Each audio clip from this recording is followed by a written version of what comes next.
continue our debate. Mutara, I've understood you, but I'm not a demagogue. Sometimes, you have to withdraw the terms you use. It's very dangerous. Yes. Suggestion for 2 minutes, you're going to come back to me. So you can take the opportunity from me. Show us the letter that said that our brother was withdrawn from PAP. The gentleman was never withdrawn from PAP. Show us the letter. This is not an issue for interpretation. It is not an issue for interpretation. And let me also remind you, it is your responsibility as a speaker, as the president here, to know how each and every one of your member country elect people here. And I can tell you on authority, the Tanzania delegation come here through a resolution from parliament. Just as the Ghanaian delegation comes here through a resolution. It doesn't come by speaker electing people or selecting people to come here. So please, Mr. President, there is no need for any rules committee to explain anything to us.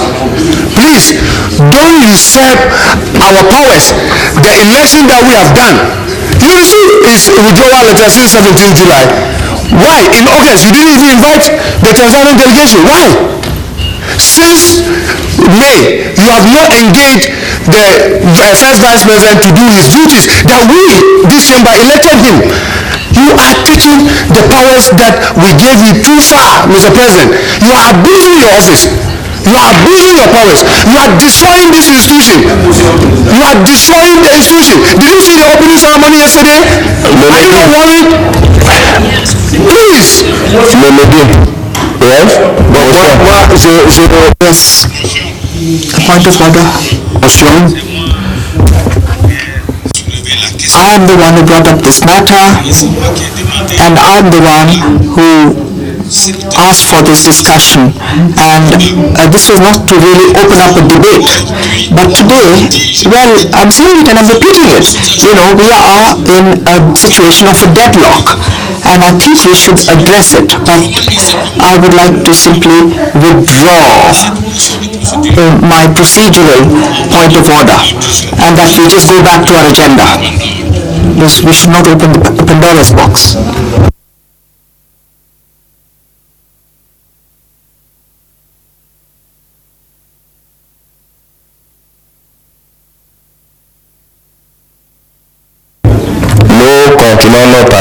Okay, let us come back to our agenda today. Mrs. Haidara? The first vice president is there. He is to take the seat. You can't take that power from us.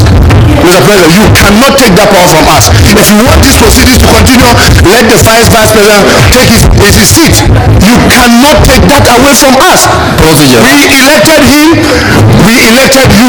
You cannot jump over him. You can't. I'm so sad about what's happening in this chamber. To remind you that there is a rotation in the bureau, and it is Mrs. Haidara's turn in case I am not in a position to speak. Over 10 years here with you, procedure. There has not been a single time that when the president is reading his activity report, a second vice sat. If anybody is here who will tell me while the first vice is sitting, a second have ever done it, those of us who have kept here, the rest of you, tell me if it has ever happened. Procedure. Please, don't distort the fact to suit your selfish interest.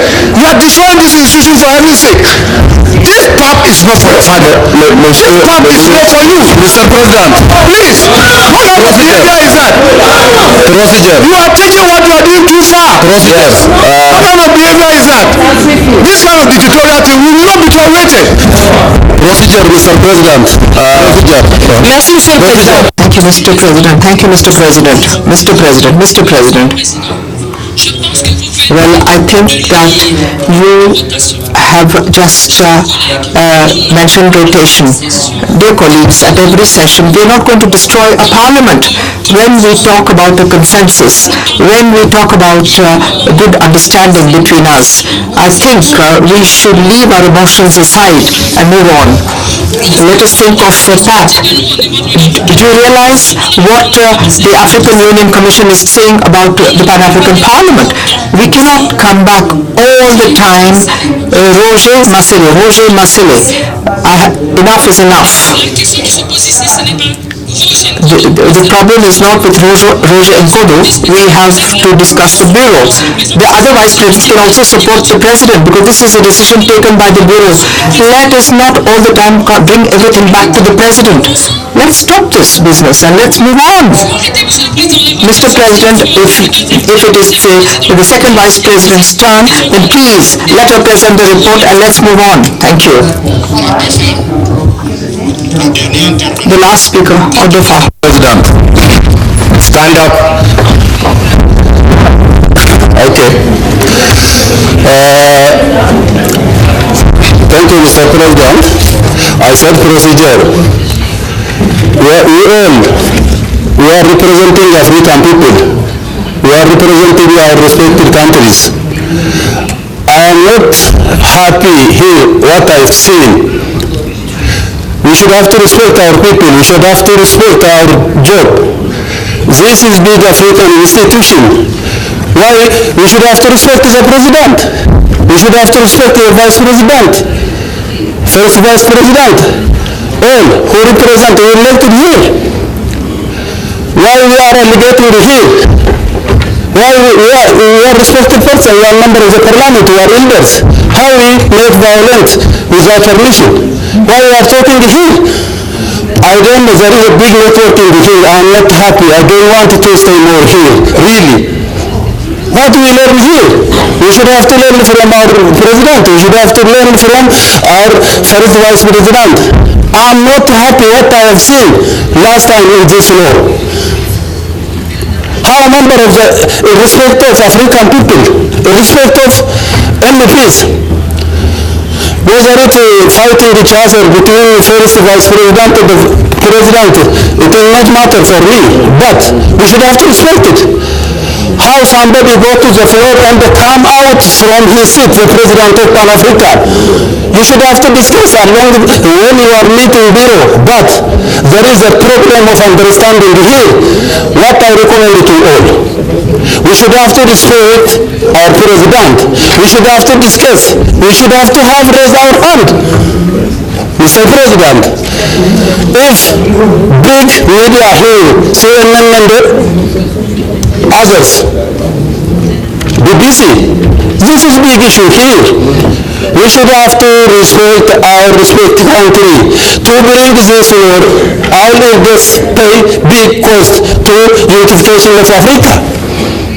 And then, I think it is better, what is the interest behind? We are coming to work for African people.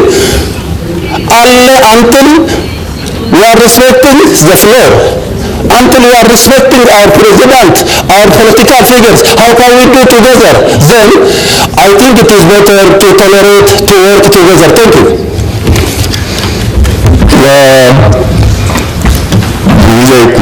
I've listened to all of you. Let us come back to the agenda that has been proposed. This issue will be addressed shortly.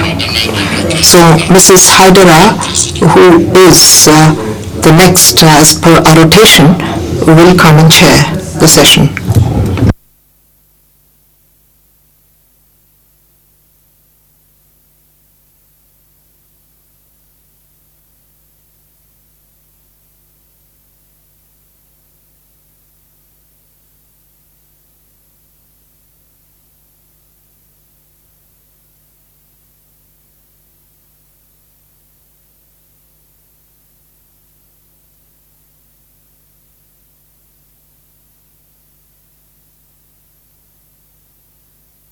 Thank you.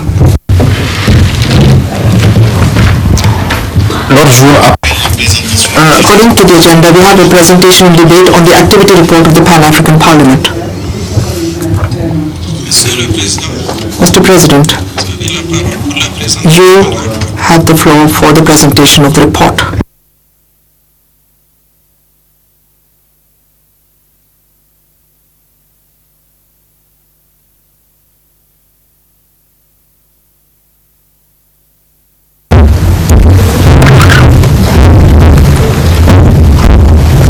Madame la Présidente, Thank you, Madam President, and thank you for giving me the floor to present all the activities that we have undertaken during the intercession period to the plenary. Now, these activities, which cover committee sittings, the work of the Secretariat, and international parliamentary relations. During the intercession, the Pan-African Parliament was active in several fields. The report that has been submitted for your consideration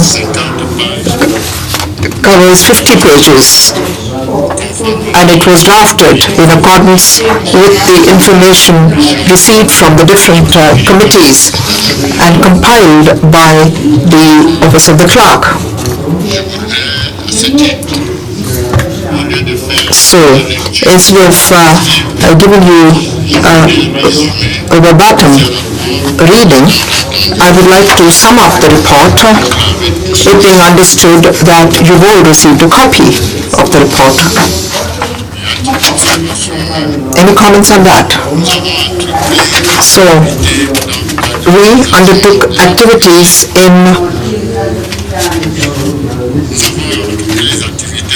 as I was saying, we undertook activities in order to achieve the strategic objectives of PAP, which starts on page 3 in the English version, up to page 11, and I have underscored all the activities that we have undertaken to achieve the strategic objectives of PAP. We have also gone further into the theme of the year, which is internally displaced persons, refugees and returnees, securing access and quality education.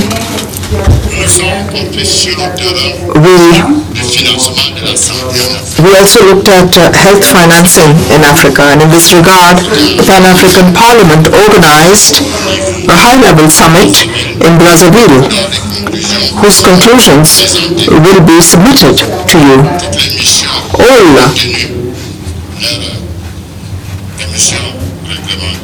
All the committees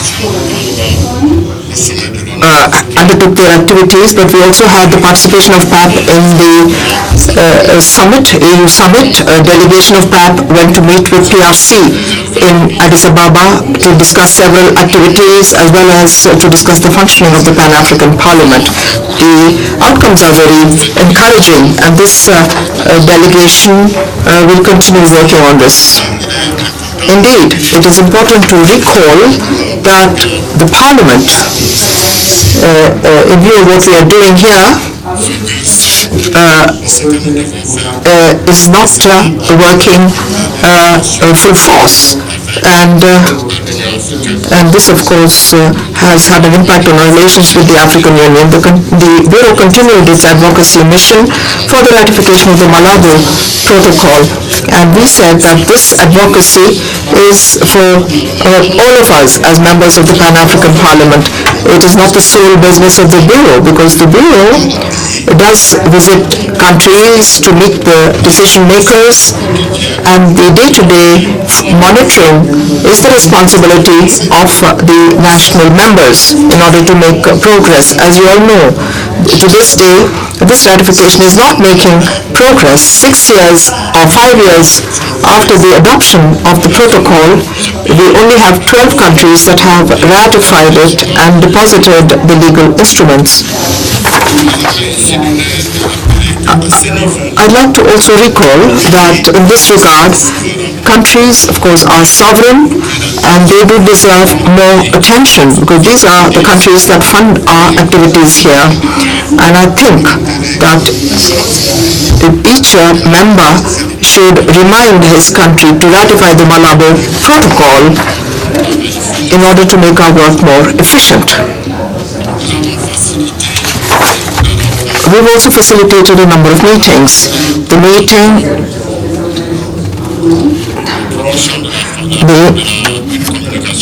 the promotion of efficient communication and visibility, and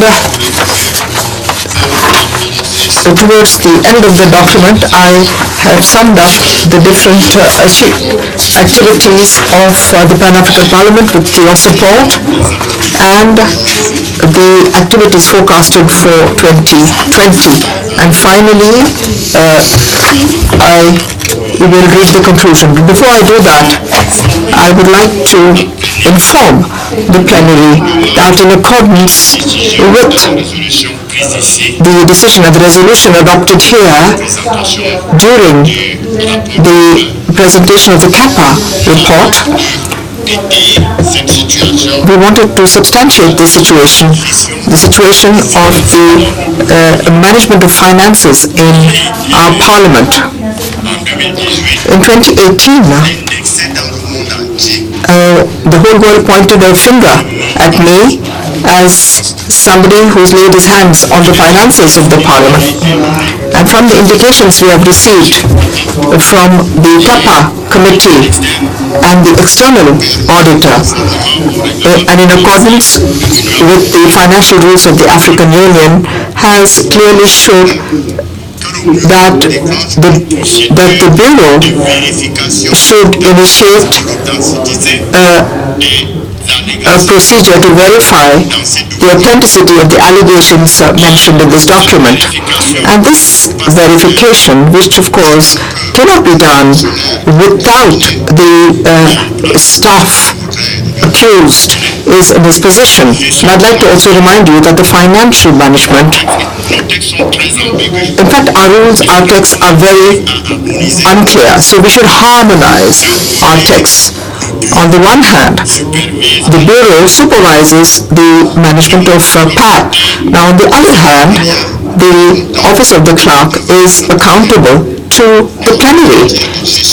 But in terms of financial management, it is the financial staff who report. There's no collective management of our finances. However, some allegations have been recurrent and it was necessary to clarify. I cannot submit. We announced it in page 25 that our procedure is ongoing in order to examine all what is stated here. Then in Sharm el-Sheikh and Kigali and in the Nouakchott summit, and the procedure is presided over by the President of the Commission of the African Commission on Human Rights. And at the end of this work, a report will be presented to you here in the plenary. So, dear colleagues, what was not a problem is not reflected here, but these are things which could and which we knew that earlier or later we should come with a solution. So the issue about Mr. Marcelli is not reflected here, but we've had a procedure and it is the Bureau which has taken the decision. So let us not bring all the Pan-African Parliament to the person of the President because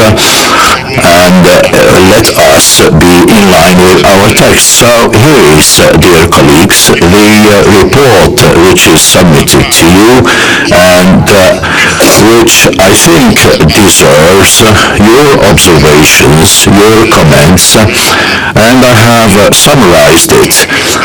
So I'm at your disposal in order to answer any additional issues which would be related to this activity report. Distinguished members of the Bureau, ladies and gentlemen, I thank you for your kind attention. I thank you, Mr. President. I have here a list of 21 speakers, and it is expected that people could still write down their names on the list. I give the floor to Honorable Mamadi Sidibé from Mali. I thank you, Madam President. We have just received the report of the President, and it is a little bit difficult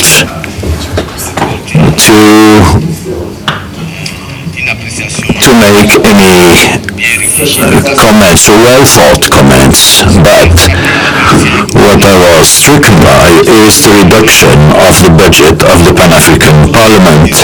In 2019, we were at 18,510,000, and in 2020 this budget has been brought down to 16,400,000. I do not know what happened and how this could be explained. I see also that and I understood that in terms of performance of the activities of the committees, I think that the committees are dragging their feet. So as much as we want an African integration and we want to go towards a process of free trade area in the African continent, the positions which are likely to oversee the public action are not operating. If I look at the program of this, at the program of our session, our committee has only one meeting, so we have come here in order to work, and I think that this is very important.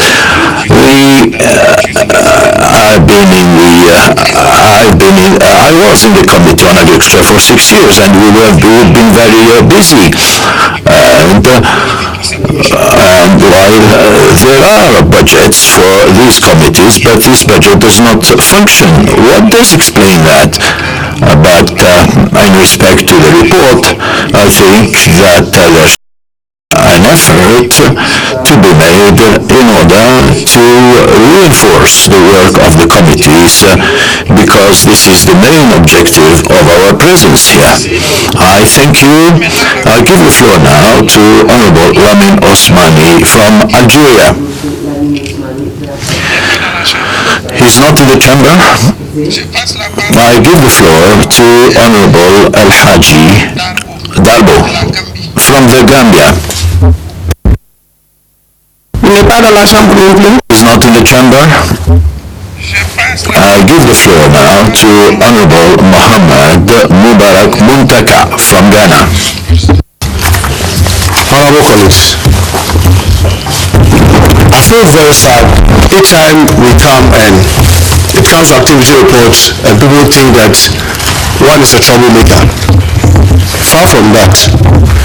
But it is said, the evil will continue until those who know the right thing speak out.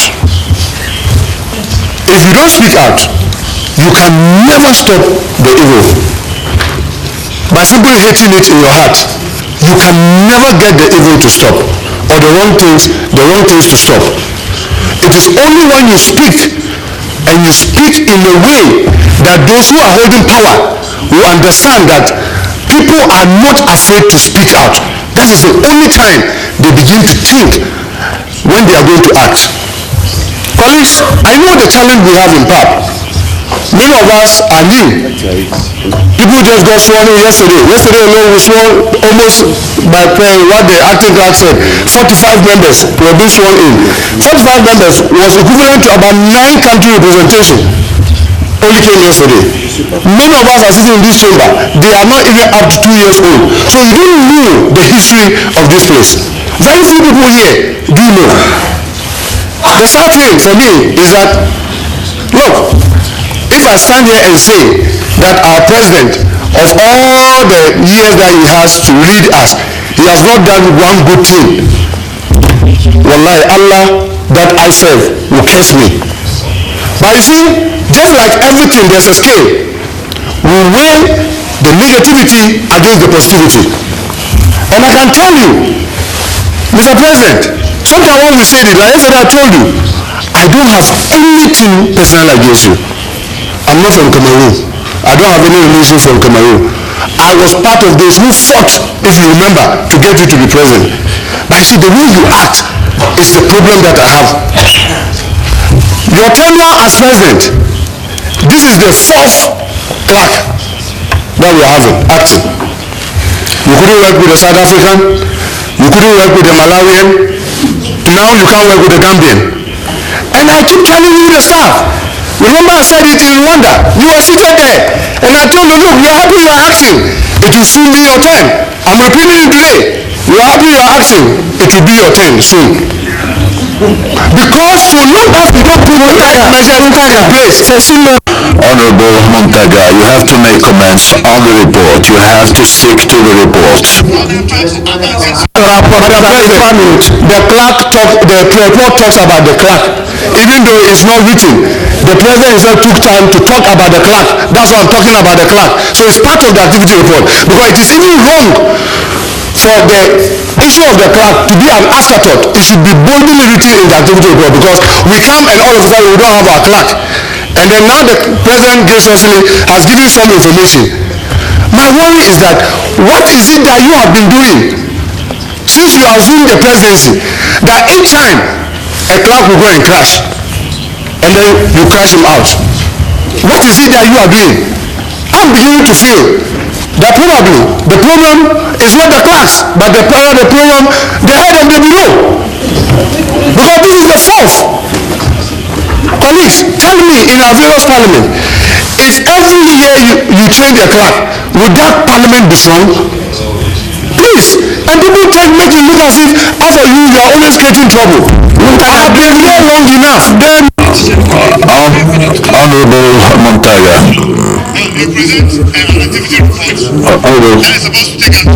We have only 21 members wanting to speak.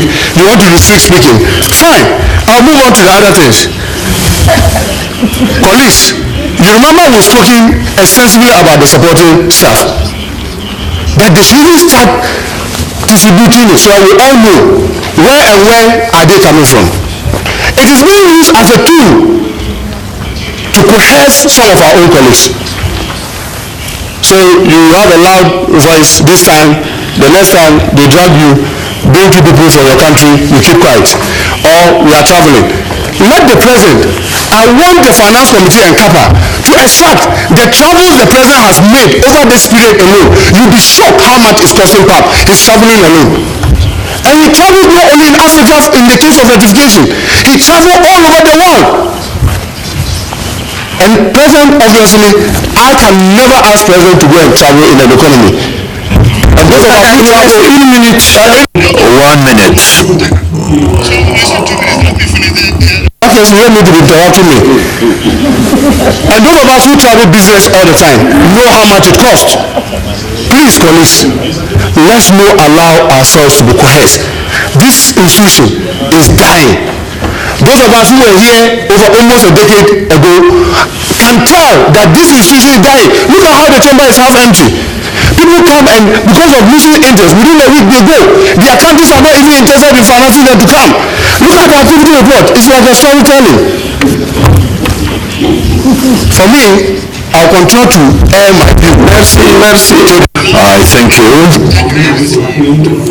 I thank you, Honorable Montaga. I give the floor now to Honorable Joseph Lili Shire from Ghana.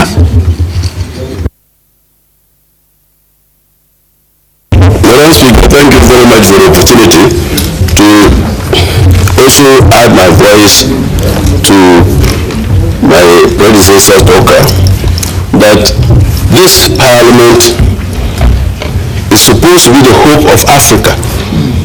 It is supposed to make sure that the voices of our people are re-echoed for the whole world to understand. But every time that we have come here, and I came here in 2017, the first meeting was a chaotic affair, all about one person. Look, Parliament of Africa, we invite dignified people from all over the world to come and address us. But when they listen to what we do here, they are not inspired. The people of Africa are not enthused at all about what we are doing. We need to take this house more seriously. The changes are too frequent. Every time we come there, some problem and we have to resolve it. If it is not about sexual harassment, it is about a clerk, it is about embezzlement. What is that? Why should we be engaged in such a thing? We should be looking at how this continent can move forward. We should be looking at how this continent should become much more powerful than it is. What are we doing? Are we uniting the people? Are we complaining about things that are happening in our countries that are not correct? Undemocratic practices, the violence all over, the suffering of Africa? I think that we need to stop this ritual of investigation committee to probe this and no report ever comes. What is that? We need to be more serious than we are. Thank you very much, Madam Speaker.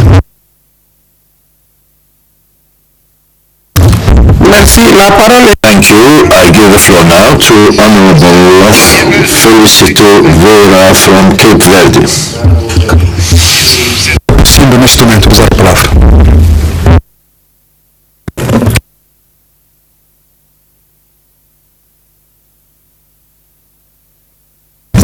Merci. Je passe maintenant la parole. I give the floor now to Honorable Lamin Osmani from Algeria. He's not in the chamber, I suppose. No, he's not.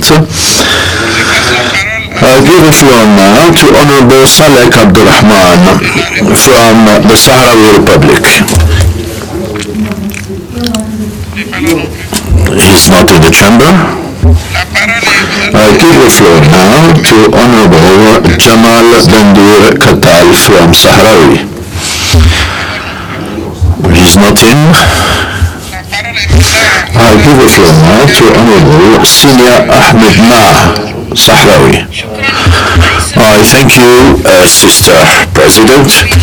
I would like to say that the most important point when talking about the activities of the Parliament and the activities of the President of PAP, I would like to refer most precisely to the management, because the most important aspect as concerns the work of the African Union is governance.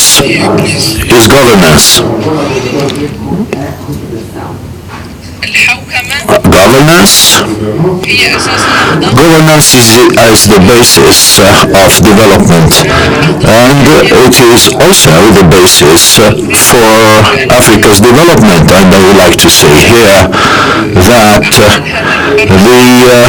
the action of this Parliament, and most particularly since we joined this institution, we saw that the African Union, through its protocols and through its resolutions, we saw that management and the selection of those who are in charge of management, that there have been regulations governing the work of these officials, that is, regulations that are transparent. These criteria and these regulations, I would like to say here that here in the Pan-African Parliament, and that since 2015 we are witnessing some malpractices here and very poor management ways and which are against the regulations and the criteria that have been set up by the African Union. We have seen practices reflecting a lack of consideration to MPs and in total contradiction with the criteria set by the African Union, which discourages our participation, our effective participation in the work of this Parliament because of misbehavior, malpractice, and also the stubbornness of some people in the management, and also the injustice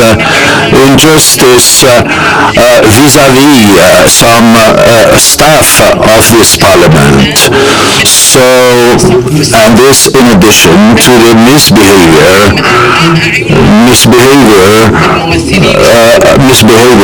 against the representatives of the people, these people who have been elected by their peoples. So this illegal practices, I think that this way of managing will not lead to the success of the work of this Parliament. This is what I wanted to say. So management, I think, is at the core of the success of this Parliament. This, in addition to the injustice, which will not really encourage people to carry out their work satisfactorily. Thank you. I'll give the floor now to Honorable Toussaint Manga from Senegal. Merci. I thank you. I would like to take the floor on an aspect, and I see here in the report that it is appropriate to indicate that the budget of the Pan-African Parliament has been decreased and by 3%, and but that the utilization rate of budget 2018, I understand through that the budget of 2018 has not been exhausted and its use has not been full. And the African Union found that there was a lot of funds that remained, and this is why they decided to cut down the budget. So I think that every time we come here, in the committees and in the youth caucuses and in the regional caucuses, there are programs that have been set up, and these programs are never implemented because of the lack of means, of financial means. And we see on the other hand that the budget has not been used fully. So how can you explain that the budget is not fully used and that committees cannot work because of the lack of funds? We are under-financed for activities, although we are not able to spend the whole budget. So, Mr. Chairman, I would like to have some clarification on this issue. How is it that we cannot spend fully the budget while committees cannot carry out their activities because of the lack of funds? Not only the committees, but also the other caucuses. Thank you, dear colleague. I give the floor now to Honorable Sidia Jatta from the Gambia.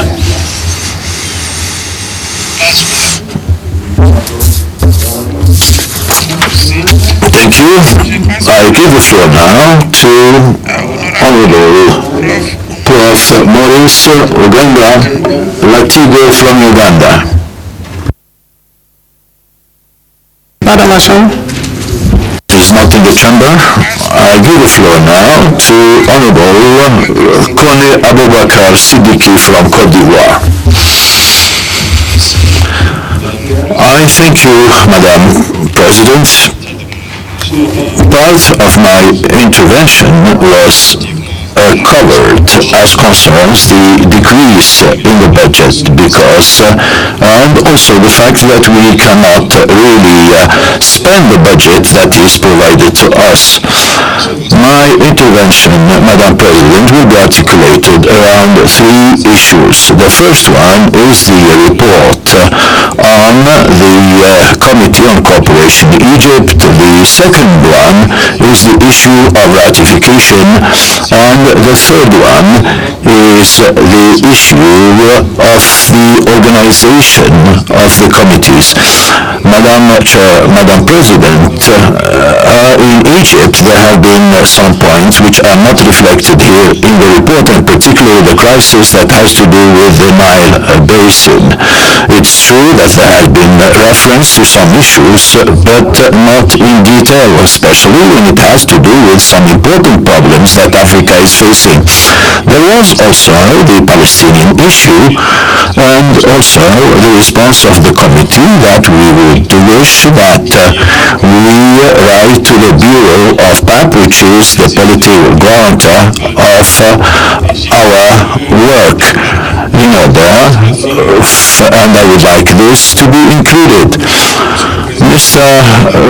Madam President, as concerns the ratification, if my memory serves me well, the orientation declaration of your present term was the fight for ratification, and you have even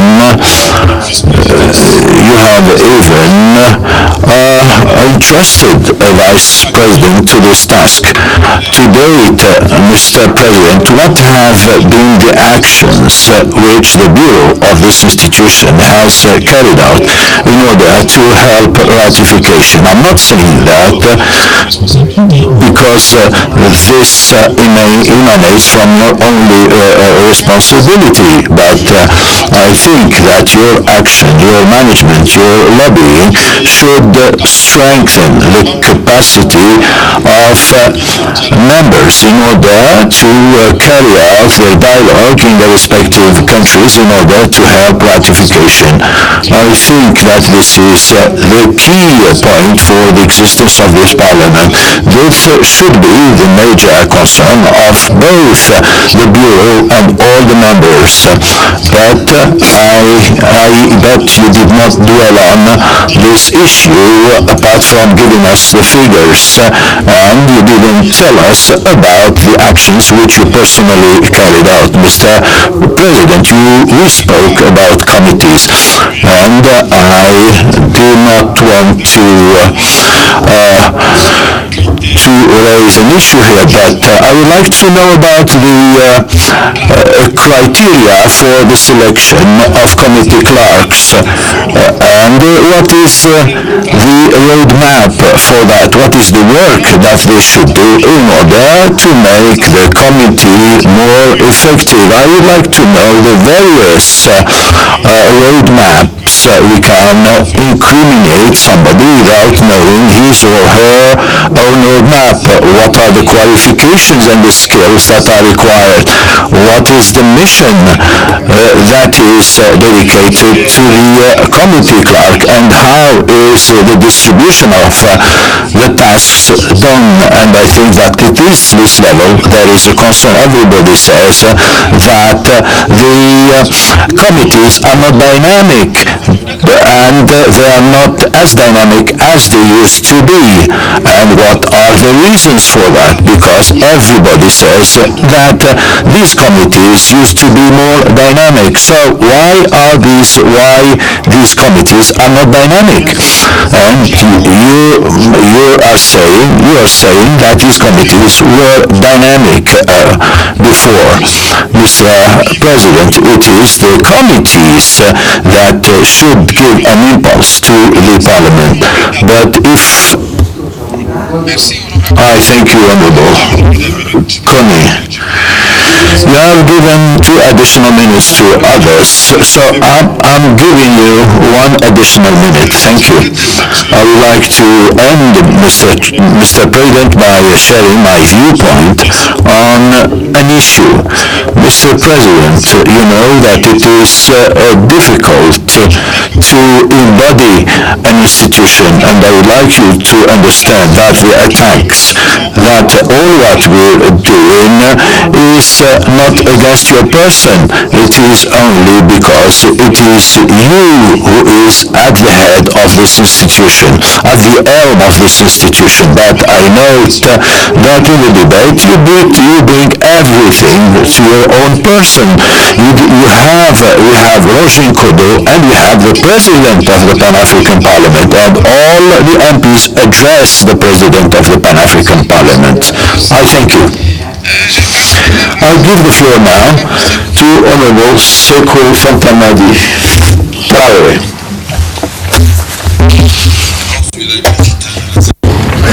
Bismillahirrahmanirrahim. Que Satan soit éloigné. Well, I hope Satan remains far away from us. Now here at the Pan-African Parliament, our campaigns are endless. Elections have been concluded. Now we have to get down to our work. Well, instead of discussing the report, we are discussing other issues. Where is this Parliament going? Ladies and gentlemen, let us be very careful. You are not liked by anybody outside. Now, if in the chamber there is this infighting, then we are heading for trouble. So, I thought that different members would be discussing the details of the report, especially in terms of the benefits that we have obtained, and which today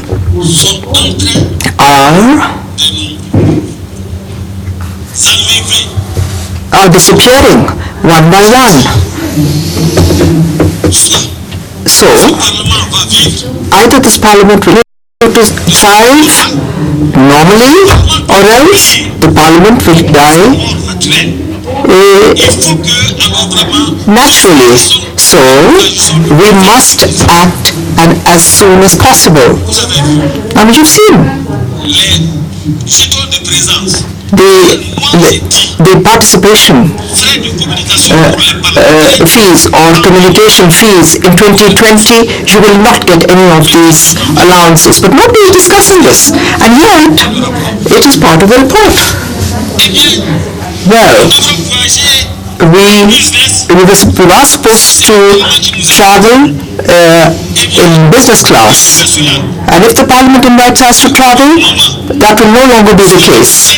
And at the same time, those who take this decision, even for just 1 hour of flight, let me give the example of a flight between Bamako and Dakar, just an hour's flight. When ambassadors travel even for an hour's flight, they travel in first class.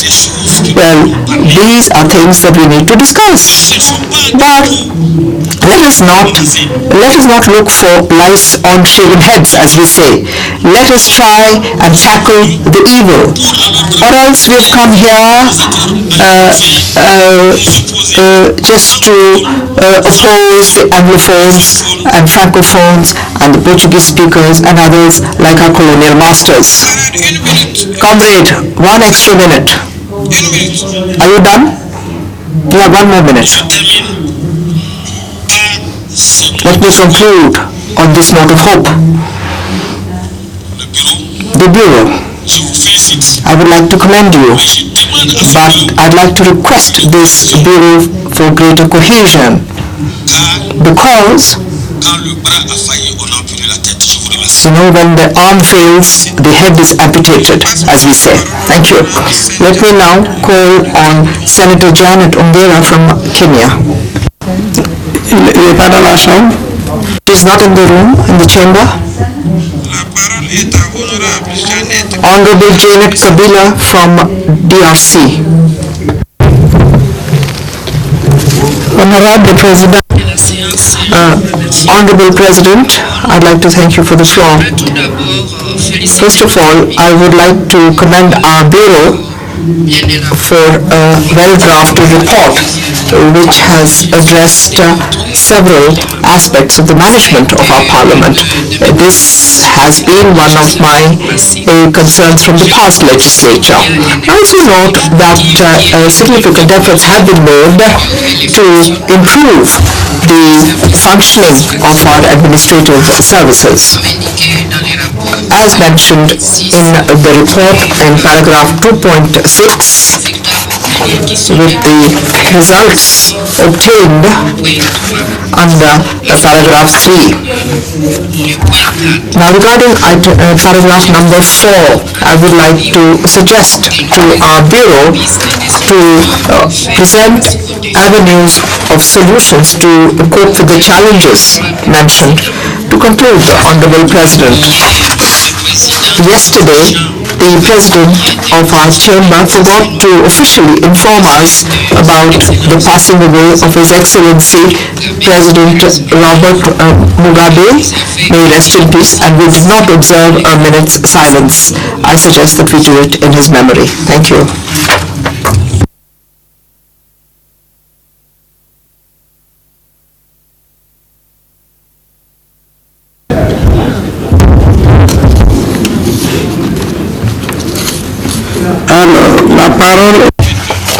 I now call on Honorable Koné from Côte d'Ivoire. Thank you, Madam President. Thank you for recognizing me to speak to the report that has been presented by the President of the Pan-African Parliament. Madam President, I would like to commend the Bureau for some positive aspects of its functioning and for having improved the working conditions of MPs in terms of translation especially. Since 2012, we have noticed this improvement. Madam President, the President earlier in his report spoke about the number of ratifications of the Maputo Protocol. He has told us that only 12 countries have ratified this protocol. Madam President, the challenges which our continent is facing are huge. Political governance, democratic governance, security challenges, terrorism, rebellions, climate change challenges, with deforestation in some regions, the desert encroachment in others. How do we adapt ourselves to the change in the rainy season? You have land tenure management, land grabbing, pressure on land, lack of transparency in the signing of contracts in our countries, challenges linked to the free movement of people and goods in Africa. You know that we have colleagues who could not come to South Africa to participate in our session, and this is a serious issue that we have to address. Then we have challenges linked to food and nutrition. Madam President, if tomorrow, if we have full legislative powers, are we going to come here to look for lice on a shaven head, as said by our colleague from Mali, or else are we going to tackle the real issues in Africa? Madam President, when we went to have a discussion with our President, the Speaker, before coming here, he asked me what are these trips offering to our countries. You realize that there are only 2 members from our Parliament here. I know that a number of countries don't come here for the same reasons, but when we are here, there are people amongst us who give information, and they are not fake information. In May, for example, when we came here, we did nothing, just nothing. I was ashamed of being a Pan-African parliamentarian. Madam President, if there are only 12 countries that have ratified the Maputo Protocol, then we have to ask ourselves questions. Excuse Excuse me, 1 more minute.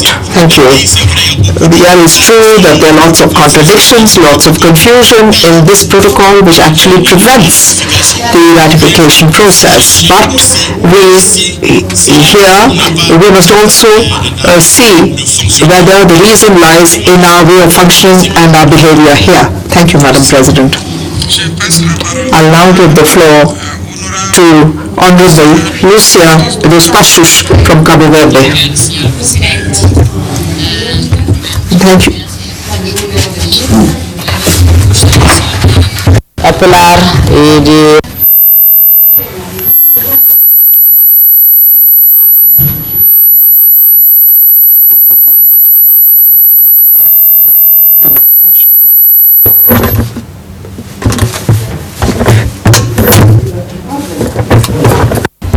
Allez-y, on va voir si ça marche maintenant.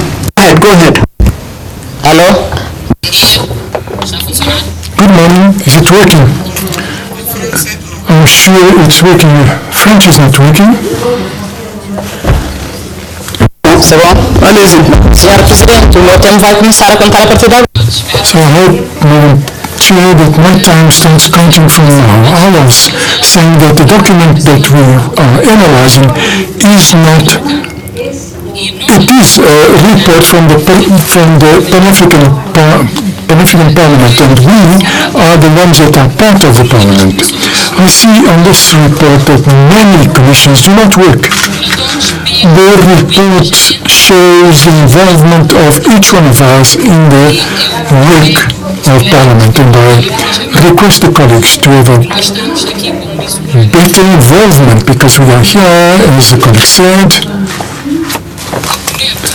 to eat the money of our peoples and the money from the contribution of each one of our countries. And I would like to say, the President and the team, that this report should be a report that should work with proper indicators. We are not able to analyze of what was done and what was supposed to be done.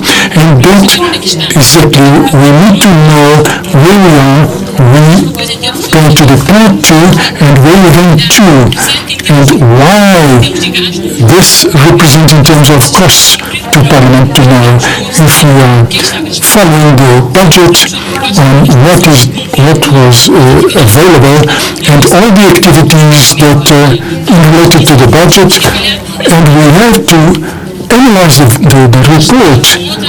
We have another area that I did not see in the report, which is the fiscalization of the Agenda 2063. We are called to do such fiscalization, and that should be part of our activity and should be part of the report, because I know that my report,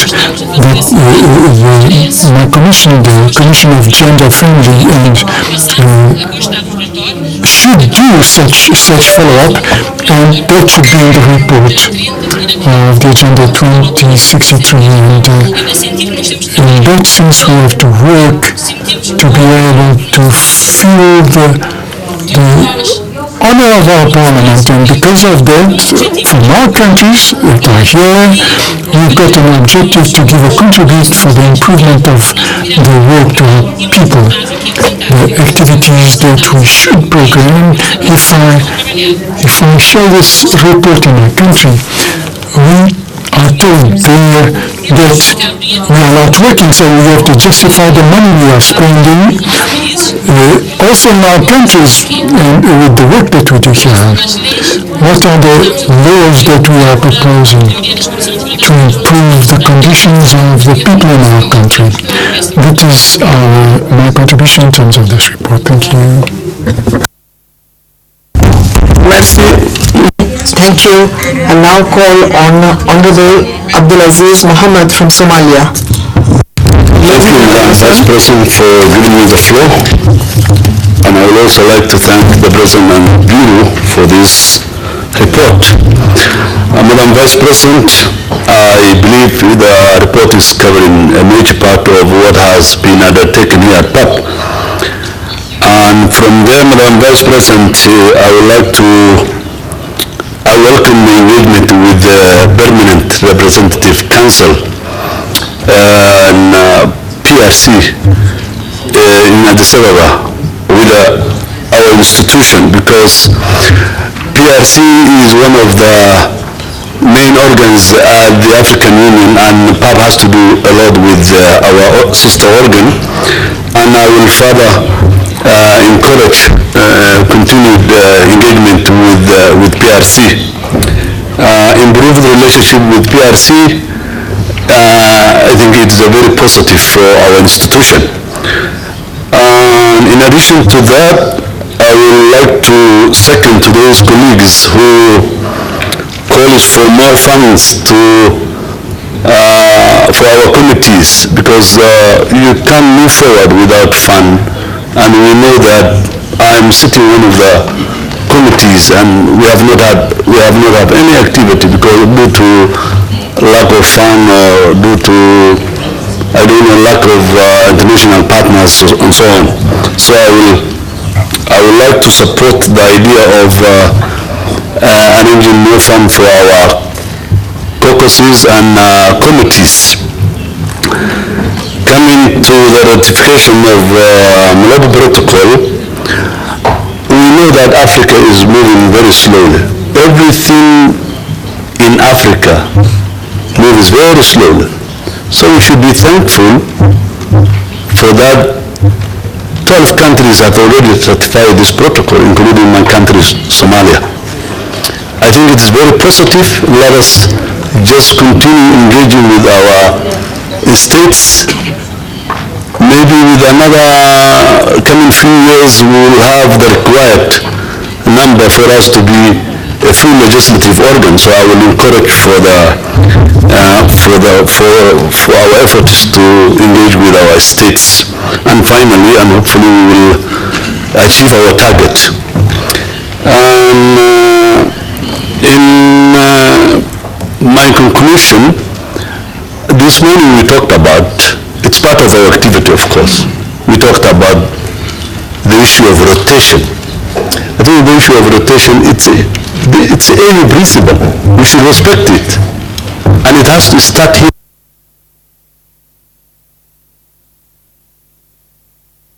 It's one of the principles, and it should be respected. I thank you, Madam Vice President, for giving me time. Merci. Thank you. I now call on Honorable Matole Serofo Musekava from South Africa.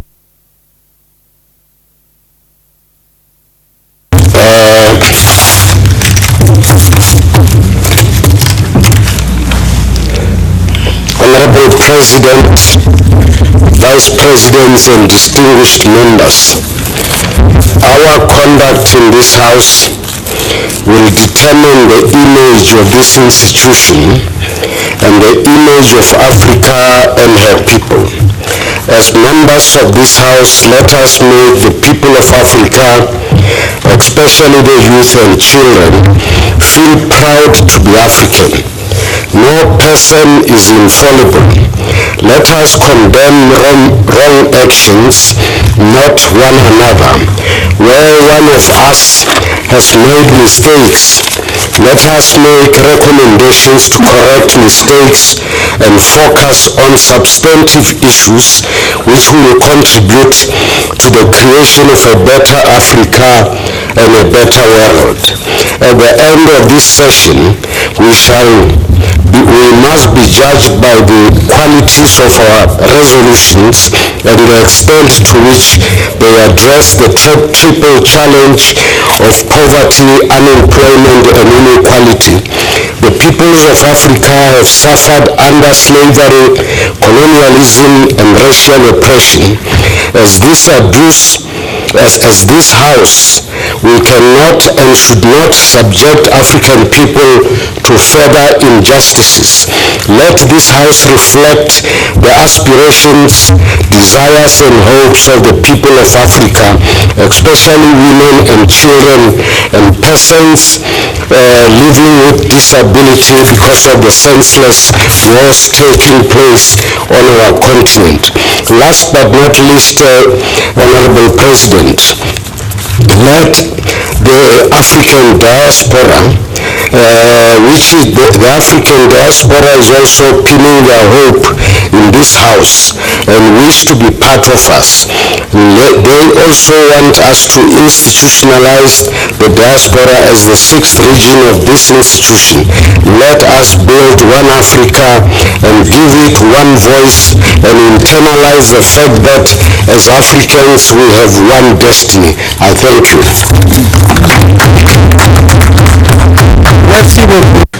Thank you, dear colleague. I'll now call on Vice President Ras from Algeria. Thank you, Madam President.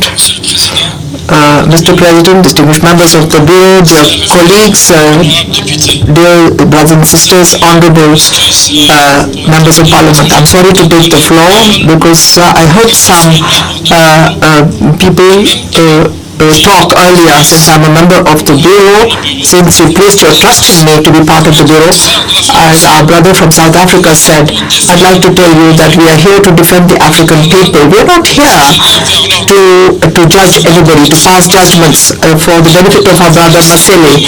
There is no problem whatsoever. And I've said it and I'm repeating it.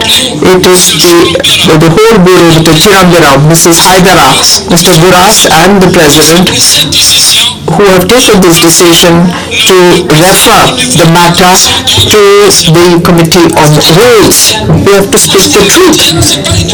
It is not the President alone who has taken this decision. It is just a matter of following the rules. We have no problem. It's our brother. He's our brother. We have respect for him and we always work with him hand in hand. He's our African brother. We are supporting him today, tomorrow and day after. There is only a problem of rules. We have to follow the rules to address the problem. Dear brother, as our brother from South Africa said, our brothers and sisters and brothers from Africa have placed their trust in us to find solutions to their problems. Today, we have people who are dying in the seas. We have children who are ill. There are families who have no food to eat. Our duty is to defend our African continent, defend our African brothers and sisters. We are not here for bickering. We are here to propose solutions. Because as our brother said from Djibouti earlier, in the African Union, I was there with our sister from Central Africa, with Mr. Traore. We went to the African Union Commission to discuss certain issues regarding the Pan-African Parliament. Today, they are going to take away 20 to 30% of our budget. The committees do not have the right to get allowances. The insurance policy is disappearing. It is the African Union which is putting extra pressure on the parliamentarians who represent the African people. Now, if we are fighting with each other today, we cannot be united. We have to work hand in hand. We've left behind our families, our countries to come all the way here, and we're not come here to fight. I thank you all. Je passe la parole. I now give the floor to the distinguished chief, the Vice President. Thank you, Madam President. I will not repeat the debates that have already been on the floor. My first point is to draw members to Rule 19 of this book. If you have it, Rule 19, and I'll read it.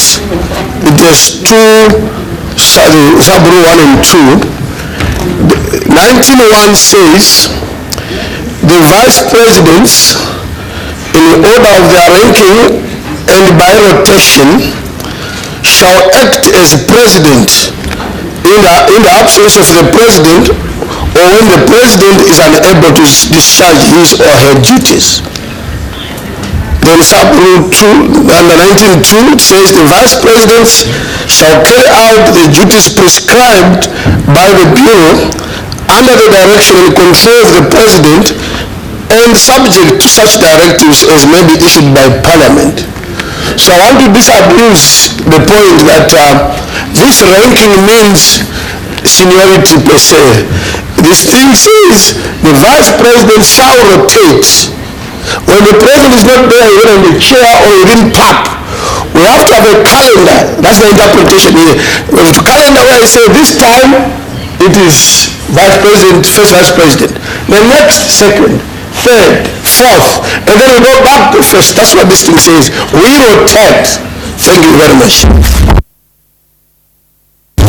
Merci. Thank you. Thank you. I have just received 9 names and the list has been closed. Madam President. Who's asking for the floor? Yes, go ahead. Thank you, Madam President. I thought we were not here as flowers because we submitted our names and we've not been called to speak. So I'm just raising a procedural issue so that we are allowed to intervene on this particular aspect. Thank you.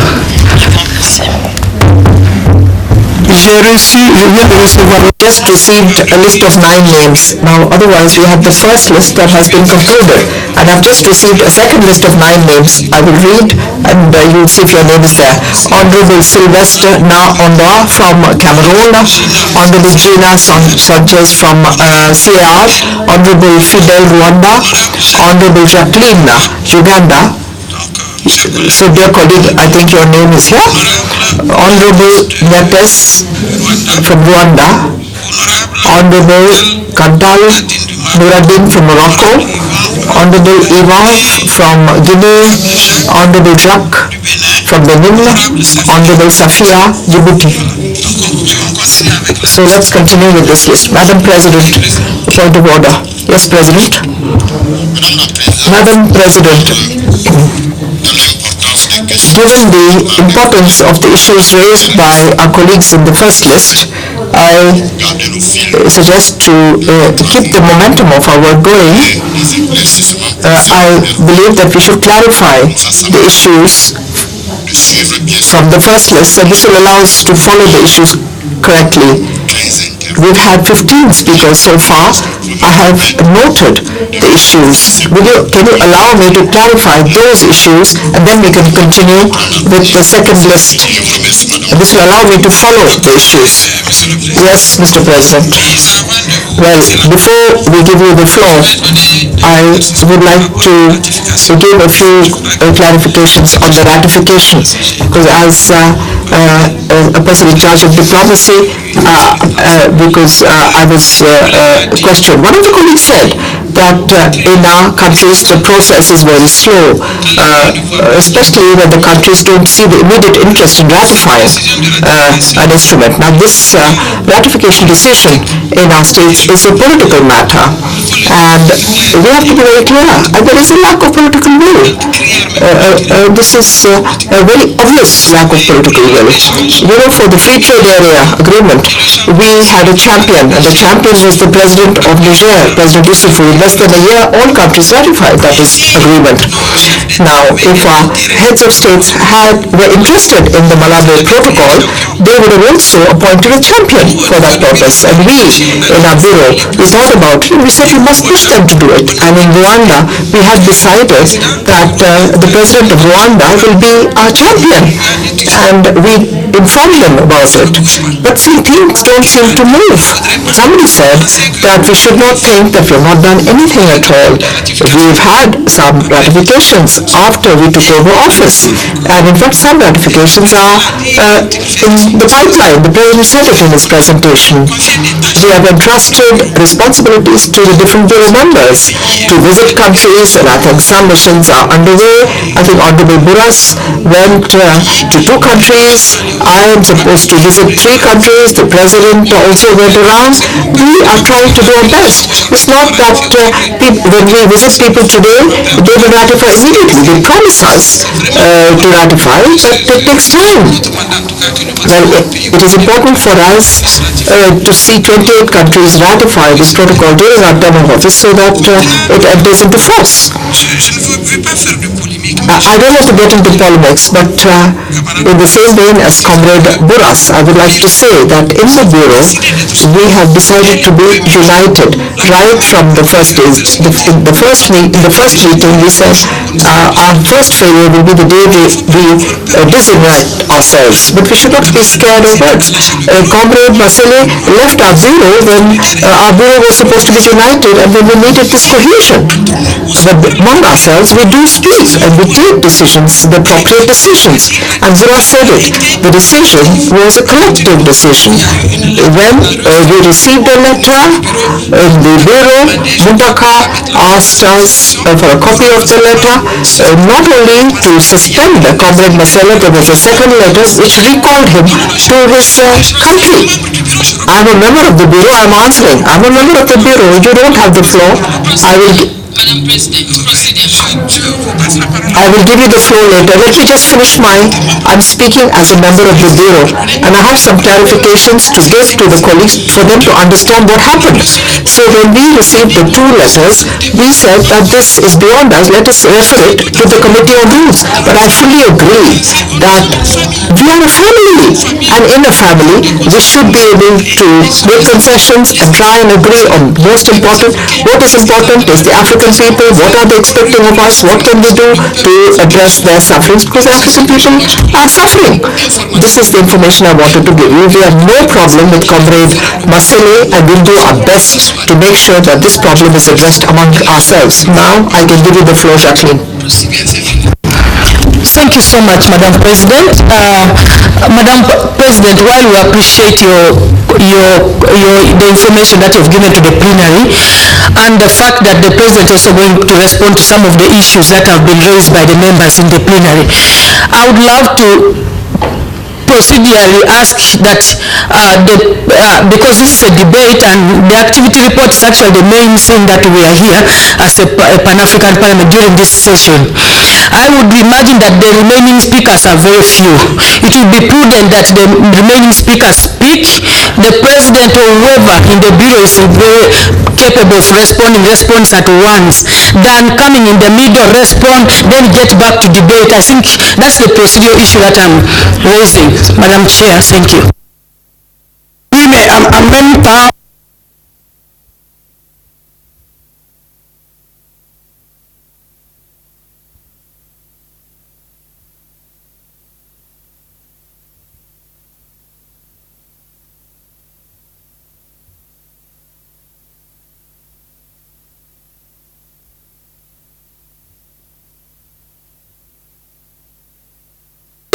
C'est bon? Is it coming through? Is English coming through? So I've just given the floor to the President in order to answer. Thank you. Madam President, I would like to thank you. I would like to thank all the colleagues who have enriched the activity report by their comments and questions. It should not be a kind of ping-pong game, and I would like us to move forward and refresh everybody's memory. I would like to start with the decrease of the PAP budget. And I must recall here, I was saying that the PAP budget is of 12 million US dollars. And out of these 12 million dollars, 10 or 11 are dedicated to the staff. But the activities of PAP are borne by the program budget. What does program budget means? Normally, PAP should, just like other committees, like Committee on Cooperation, Committee on Health, Gender, Finance, should strive to work on the areas defined by the Pan-African Parliament to hold meetings and come out with resolutions. But if you look at the execution of the budget, all the salary costs have been exhausted. But what gives the impression that we do not do that is that the committees are not aggressive and to suggest to the Bureau, because I said it and repeat it and contrary to what people say, we are here in order to activate, to encourage the activities of the committees. If an MP has to move, we must know that. We never told a committee not to hold its activities. So when the budget comes and if some parts of the budget are not used, we do not know why, and the African Union has decided to reduce the budget, and the reduction has affected the Parliament. And if you look at this reduction, this is related to the activities of the Parliament. So what we should do is to increase the volume of activities of our committees and work. We should not pass the budget and not spend it. So this is it is the African Union to be blamed that it withdraws, that it decreases the budget if it is not spent. And so for operational activities, this is the problem. So we're going to continue and please guide us. As for the work of the committees, it is very important. It is very important because without the work of the committee, the money will not be sent to the Bureau. Because what is the Parliament about? It is about committees. It is not about the staff. And if all the money is spent by the staff, it means that the MPs do not work. And we will have to close this Parliament. And the problem that we faced at the outset, and I've been in this Parliament since it has been established. The problem that we faced at the start is that the organogram of the Pan-African Parliament has not been set up as a Parliament's organogram. It has been just set up like a directorate of the African Union. This is the reason why there has been that priority was given to the staff, to the salary of the staff. So it is up to us to harmonize and strive in order for us to be able to convince and come up with strong resolutions. The other problem is, where do our resolutions go? You cannot say that the Pan-African Parliament is the third organ, and that if for these decisions to reach the heads of state, it has to go through another organ. So it is quite sure that in some countries, the MPs from the Pan-African Parliament cannot even meet the head of state. So because the heads of state listen more to the ambassadors rather than to MPs. Because whenever you ask to meet the president, he would direct you to the Minister of Foreign Affairs. And there is a PRC, which is a kind of parliament at the African Union, and which decides about the budget. If you look at our budget, it is not voted in accordance with the orthodoxy of the elaboration of budgets in our parliament. An example, for example, staff salary, 6 million. All, they wouldn't tell you that there are 5 persons who are of category 1 and another number of category B. So, and you can look at the execution. If for the 5 person who have been budgeted for 5,000 and 1 person is not there, the second clerk whom we had is Madasa. The position of clerk is of 3 years renewable once. Madasa was recruited in 2009 by the late Idris Mbele in conditions which you cannot imagine. Those who are here can testify. And we convened a plenary and we were told, here is your clerk, and Madasa was introduced here. And I think at the time there were a few members. There was Lassane, and who said that the procedure was not followed. We tried to draw the attention, and this is how Madasa was recruited in 2012 for a term of 3 years. In 2015 to 2018, the procedure was once again violated. And so we had to open the position for people to compete. In 2015, Madasa said wanted to proceed through short-term contracts, and Ahmadi helped Madasa up to 2018. From 2015 to 2018, how many years? That's 3 years. 3 years. And Madasa remained here for 6 years. When I was elected in 2015, the last short-term contract which later Ahmadi granted Madasa ended in May, so it was already 3 years. And so I had to renew this contract because in accordance with the terms, after 3 years you have to leave. There was an advertisement of the position, and we have retained Murad from Algeria. And 1 year later he wrote, we were at the summit meeting of Kigali, and he wrote that for personal reasons he resigned.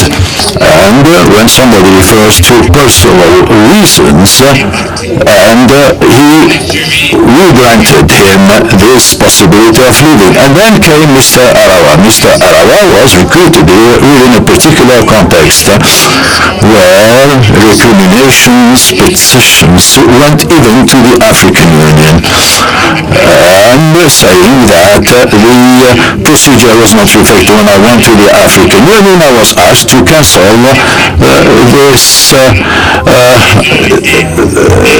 this firing, and take into consideration the fact that they were already in function,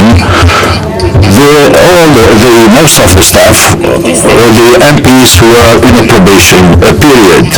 And when you recruit somebody, you have to give him a probation period of 1 year. After 1 year, if you're not satisfied, then you give him 6 months. Mr. Arawa remained here 1 year, and according to the rules, it is the hierarchical head who evaluates. And I have made the evaluation of this gentleman and said that I'll grant him 6 months in order for him to improve. And I left him here, and my remarks. Thank you. Merci. La parole. Thank you. I now call on Honorable Jacqueline from Uganda. Thank you, Chair. Thank you, Madam President. Madam President, I would like to add my voice on the colleagues who have spoken, and of course I take some of the issues that I was going to raise. Some of them have been responded to by the President when he was communicating. But one, I want to call upon honorable members, when we come here, let us focus on why we came, and let us give positive criticism, and where we are wrong, we are wrong. It is normal because in such a community where we come from different instances, we are bound to make mistakes. But it shouldn't be a parliament of all the time critiquing. I think we have to look at the positives also, which are being done by this parliament. If they are there, let's mention them. And if they are not there, let's ask why. That should be the positive attitude. But individual fights will not happen, will not help us. And to me, I see most of the members here are very elderly and have a lot of expertise. Would be actually guiding some of us, the young MPs, on our modus operandi, how we are supposed to carry on with this parliament. So I think that's the first comment I would like to make. Two, the president read the report clearly, but I am an activist, especially on issues of climate change, and I want to commend the leadership of Roger Nkorodang, because for the last 5 years, the Pan-African Parliament has been continuously participating at the United Nations Conference of Parties. It was a recommendation from this parliament, and I would have loved to know the implementation of the outcomes of the conferences, the UNFCCC conference that we've been participating in. For example, all the African countries, the 54 African countries committed in Paris on a reduction of carbon emissions. Each country had a particular percentage. As the Pan-African Parliament, we'll be looking at how do we follow up with these member states, our parliaments, to ensure that what they committed to is being implemented locally at the national level, and that would be seen as working as a Pan-African Parliament. So that's an area that we really need to focus so that there's some impact. Even we're looking at model laws. We're borrowing an example of Kenya, but Uganda has picked up. We've just passed a climate change policy, and that should be influential to all the other African countries, so that when we sit here at the Pan-African Parliament, we are reporting on the progress countries are making in terms of our own agendas that we commit to as leaders. So that's one thing I wanted to say. The other issue that I want to raise is regards to the Sustainable Development Goals. Annually, the African Union with the United Nations hold the annual Sustainable Development Goal meeting, where critical issues are discussed, and these are in line with Agenda 2063 of the African Union. I'm honored to have participated in the recent event that took place in Morocco, and I think it was a very good one. Such a report should be presented to this House so that we share and we understand where are we as a continent, where are we making progress, and where are we lagging behind, and where do we want to partner with other stakeholders to make sure that we are at a good pace. Chair, you may have to add me some more time. Yes, thank you so much, Madam President. Now, the other issue I wanted to raise is I've been chairing the Committee of Agriculture for the last 5 years, but I want to be very clear in this plenary. The monies that are read here, I chaired the Committee of Agriculture, and our activities were running on without any money coming from the Pan-African Parliament. We would just be networking with partners, and that's how we were running activities. So I'm wondering, when they allocate this money to address a particular committee, where does this money go? Because personally, I can be a very good example. I've never touched the $20,000 or $50,000 to the members of that committee. The money doesn't come. So I would really need a very good explanation in regards to that. Then the visibility of PAP must be, Madam President, a going concern. As far as I'm concerned, the last sitting we had in May was a waste of time, because every place I've gone to, people have asked me funny questions which I'm not going to respond here. So irrespective of we cannot wash dirty linen in public. Such linen should be washed internally. So right now, I think it's very important that as a parliament, the Pan-African Parliament, I come from Uganda, someone comes from Djibouti, someone comes from everywhere. We are coming here to talk about individuals. That must stop. If there is sexual, human beings are bound to fall in love. Please sort it out. Merci, Sharon. Thank you, dear colleague. Thank you, Jacqueline. Thank you. 1 second. Thank you, Madam Chair. I'm raising an issue in regards to the report that was raised, the Refugee Day that was celebrated here at the Pan-African Parliament. I remember in the previous session we had said there are countries that have done very well, and Uganda has been hailed globally for being the third in the whole continent in hosting IDPs, refugees, and internally displaced people. So So, as a way of, we had resolved that at least some missions be held to such areas, so that even when we are talking about the year of refugees and it's coming to the end, some of the Pan-African members should be giving a report about how good Uganda is, not just by reading, not just by presenting what the United Nations Commission. So I would have loved that to be seen. Merci. Thank you, Jacqueline. Thank you. I now call on Honorable Inyachin from Rwanda.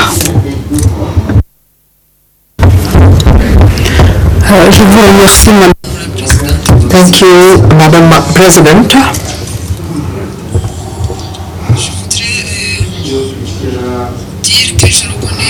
I do acknowledge the quality of the report which has been well drafted. We must also acknowledge when things go well. Not everything is bad. I have a question to see how we can reconcile the African Union's annual theme with the activities of PAP.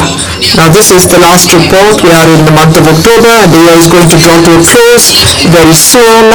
We should have seen the impact of this theme in terms of refugees. Of course, we are parliamentarians, we can't do everything, but we have the executive to tell us what progress has been made in this field. We don't see. Of course, we have celebrated the International Refugee Day, but that is not enough for me. We know that there are countries which have made a lot of progress, Uganda, Niger, which has received refugees on the way to Libya. I know Uganda has done a lot. I know that the European Parliament has made a lot of progress, but we are not aware of it. We are not informed, and this report should really tell us what has been done to improve the situation of refugees in Africa. Secondly, my comment has to do with the budget cut. Madam Vice President, I think things should change. We cannot say that the committees are not working, whereas the money is there. We submit applications for funds, and for information. We don't get any response. So please tell us how we can change the situation. There are some committees which don't meet because they don't have a quorum. I think the Bureau should look at it, go closely and see why people are not coming. So if they don't come, who will undertake the activities of these committees? Thank you. I now call on Honorable Midrand from Morocco. Midrand from Morocco. Baba Isa. Thank you. Thank you, Madam President, distinguished members of the Bureau, distinguished parliamentarians. The political debate is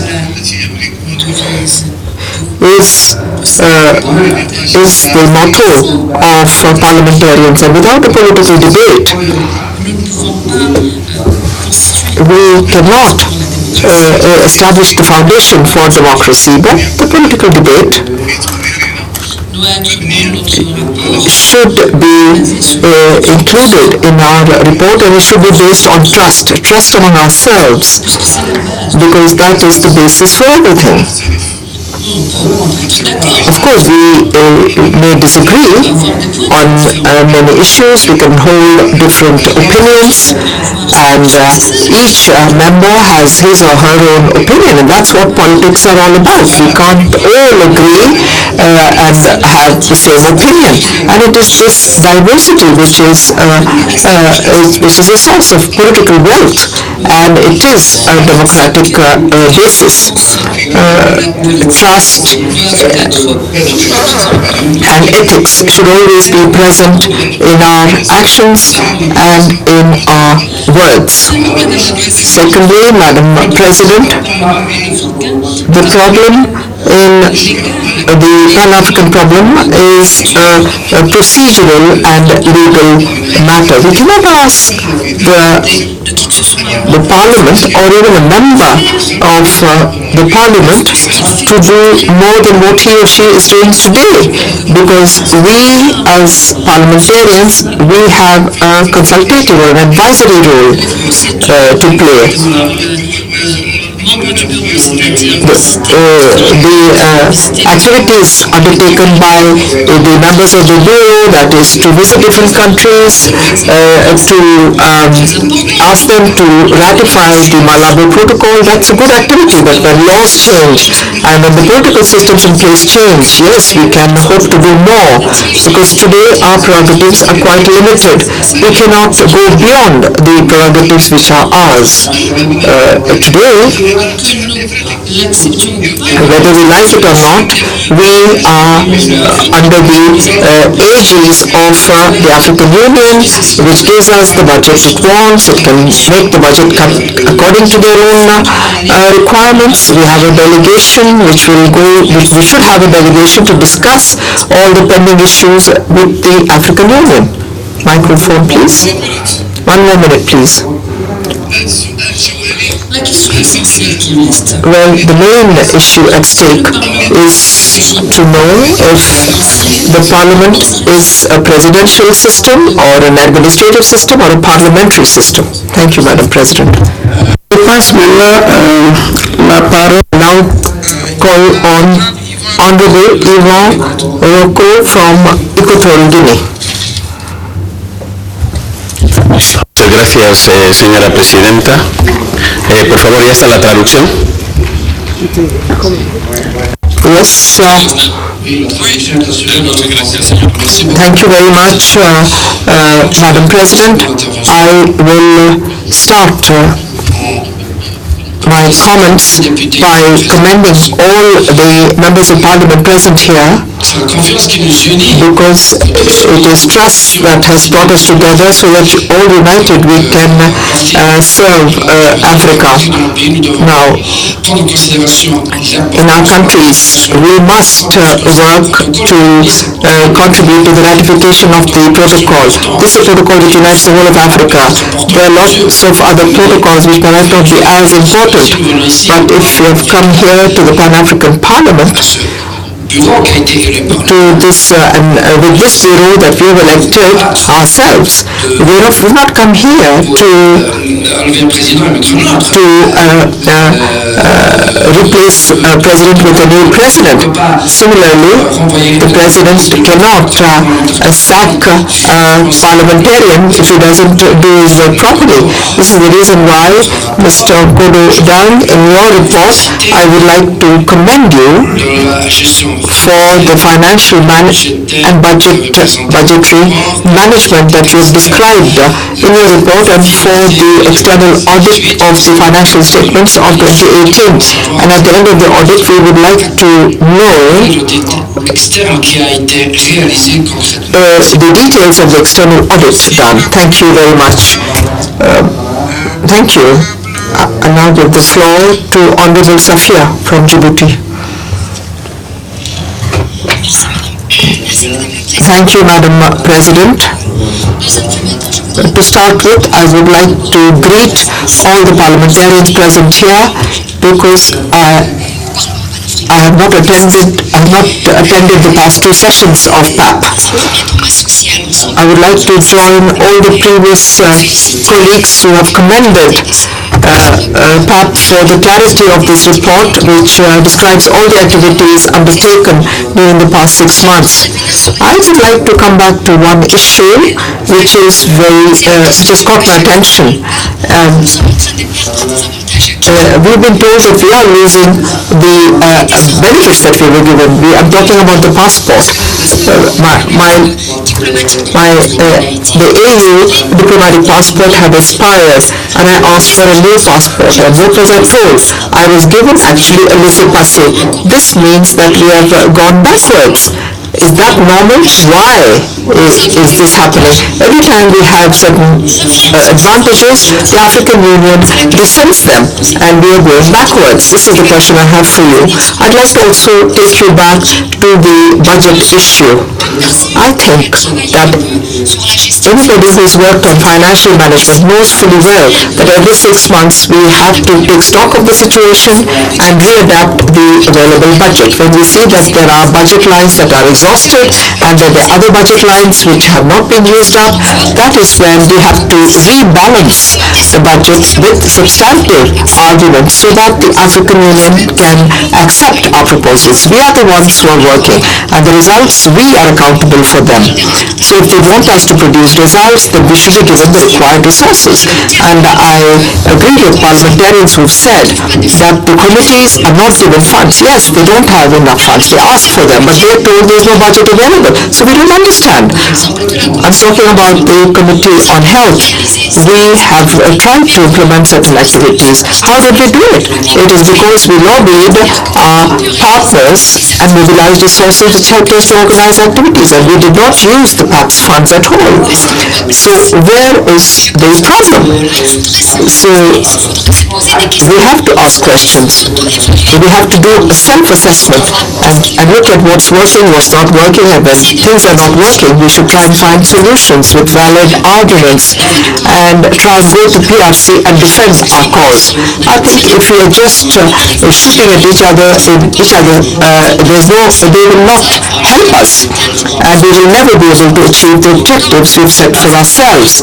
So in my opinion, I think we have to ask ourselves where we are going, where do we want to go, and we should work hand in hand to make progress. 1 more minute. Can I have a minute? Yes, just to be fair.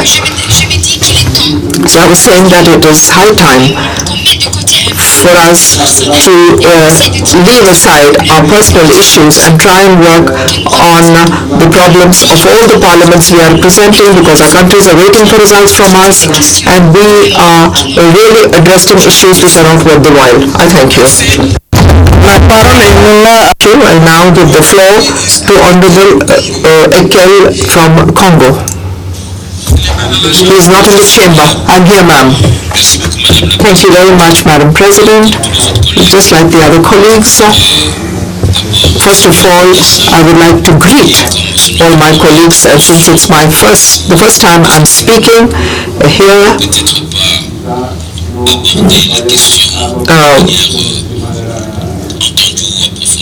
Maybe we have not addressed the issue in detail.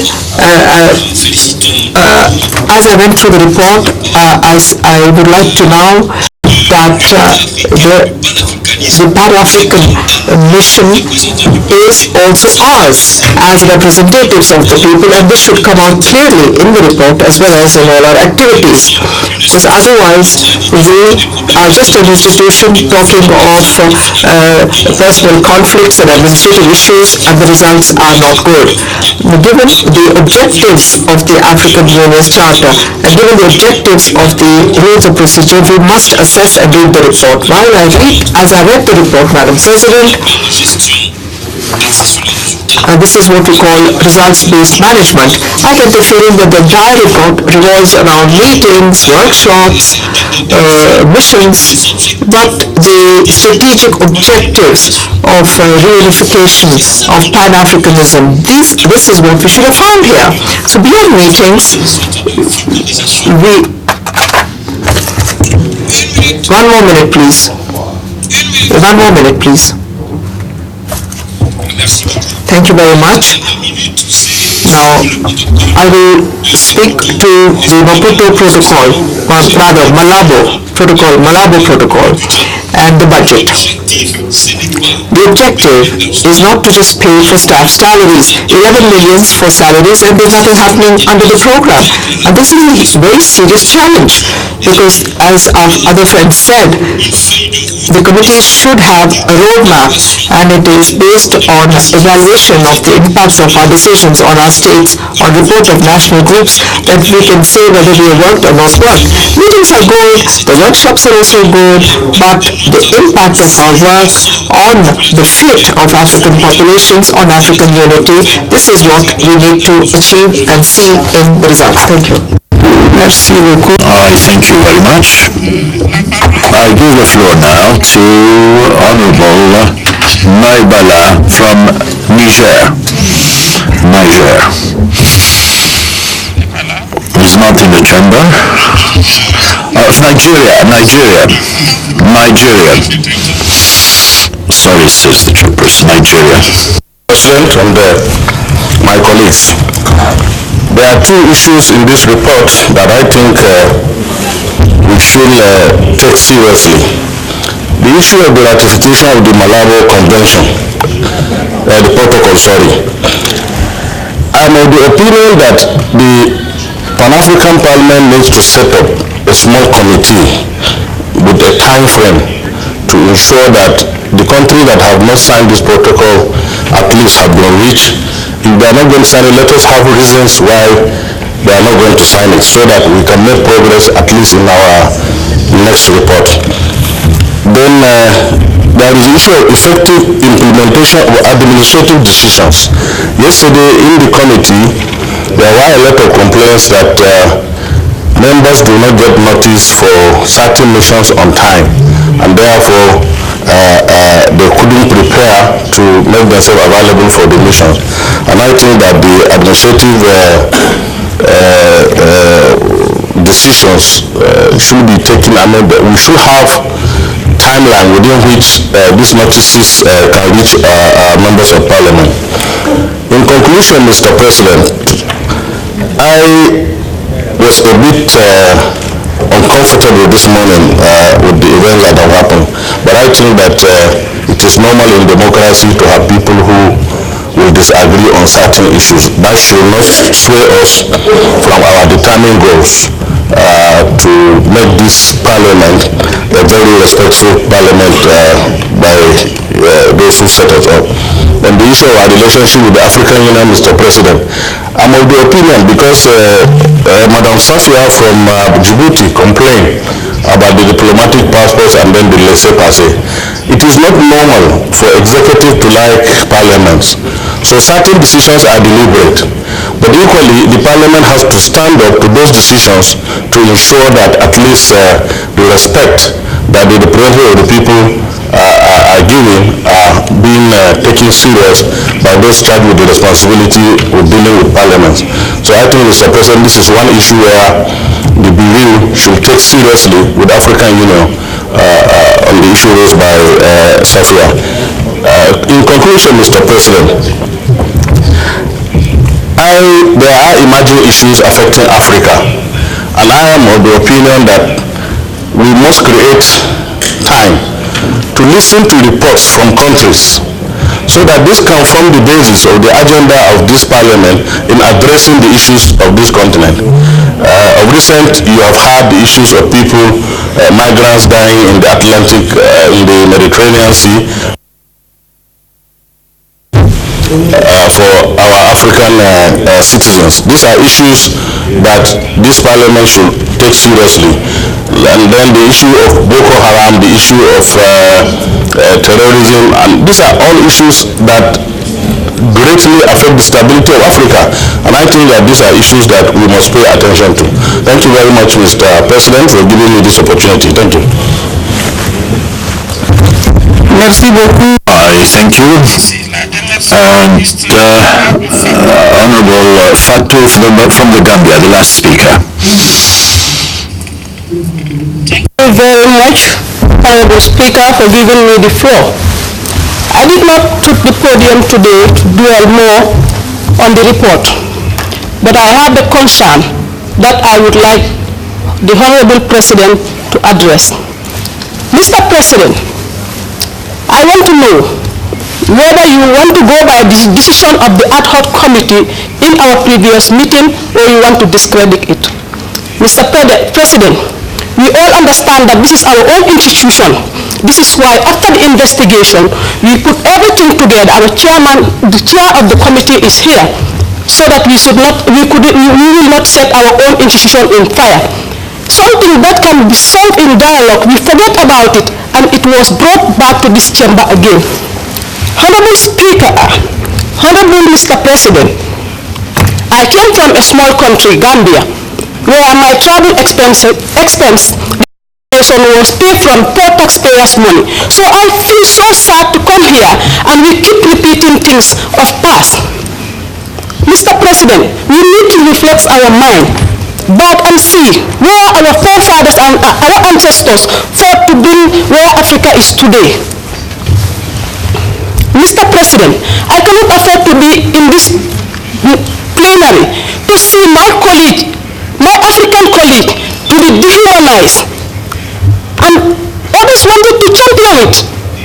Or we see perpetrators are enjoying endless favor of authority. I think this needs to stop if we want to move Africa ahead. I feel so sad. I don't want to take the podium, but I cannot continue to be silenced like that. Thank you.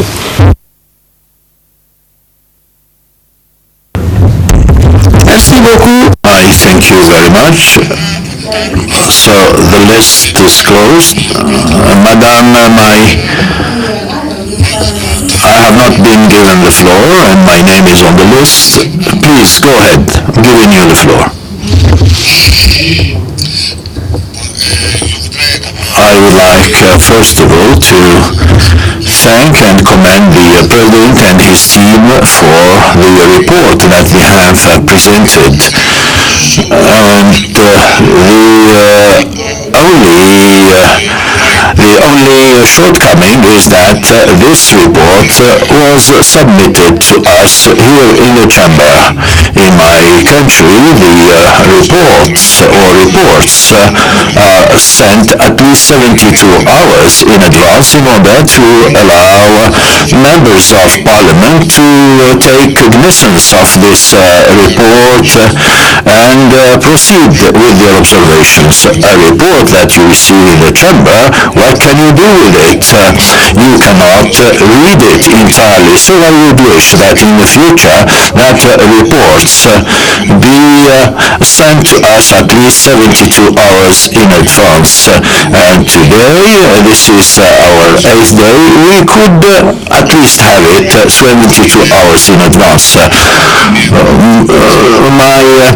Through my first participation, what I have noted here is that the core issues are ignored, and for the benefit of issues having to do with persons with interests, which should not be the case.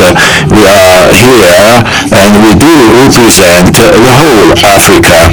So today, when talking about Africa, we must look at the wars, we must look at malnutrition, at diseases, and the insecurity, the scaring insecurity, and almost which prevails in all our countries, which is very serious. Normally, we should dedicate a whole day to the functioning of standing committees, because when standing committees operate well, all these issues will be looked at and analyzed case by case. If I take the Committee on Cooperation and Security, this campaign of ratification, it is this committee which should be called on, and the mission should be entrusted to this committee. One additional minute. So this is a very important committee. We which I think, as well as other committees which are important. So the President and the Bureau should dedicate one whole day in order to discuss the issue of committees, which should be entrusted with an important role and provide them with the necessary means in order to attain their objectives. I thank you, Mr. President, and your team. I thank you, dear colleague. So the list of speakers is closed. And before giving the floor to the President, we have the Honorable from Cameroon who has said something important as concerns the explanation which we should give to our countries in order to bring them to ratify the protocol. I must say that you are also our spokesperson in your countries. I think that members of parliament who are in national parliaments are better placed to provide these explanations, and I would like to invite you also to take up this issue of ratification in order for us to have additional signatures in order to become a normal parliament, because we are talking about decisions. This does not have any effects. So I just wanted to echo what he said and give the floor to the President in order to respond to the questions which have been asked to him.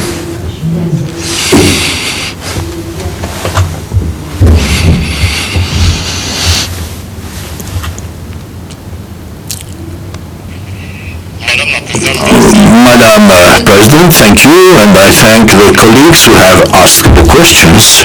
I would like to, because in the first part I covered some issues. I would like to be brief and give you a background. In 2014, when I presented the protocol of Malabo to the Assembly of Heads of State, we must recognize that the starting point of what we are going through started in Malabo, because a whole region left the hall to refuse the ratification of Malabo. So it was very difficult for us to convince the others to.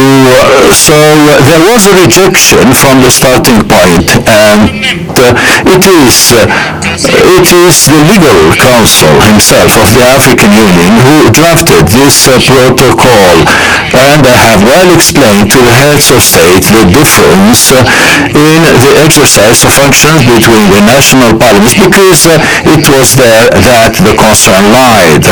Article 8, if you read it, the initiative of the law is not proper to the Pan-African Parliament. It is stated clearly that if the Pan-African Parliament can propose a draft law, the Assembly should accept before getting back to study it.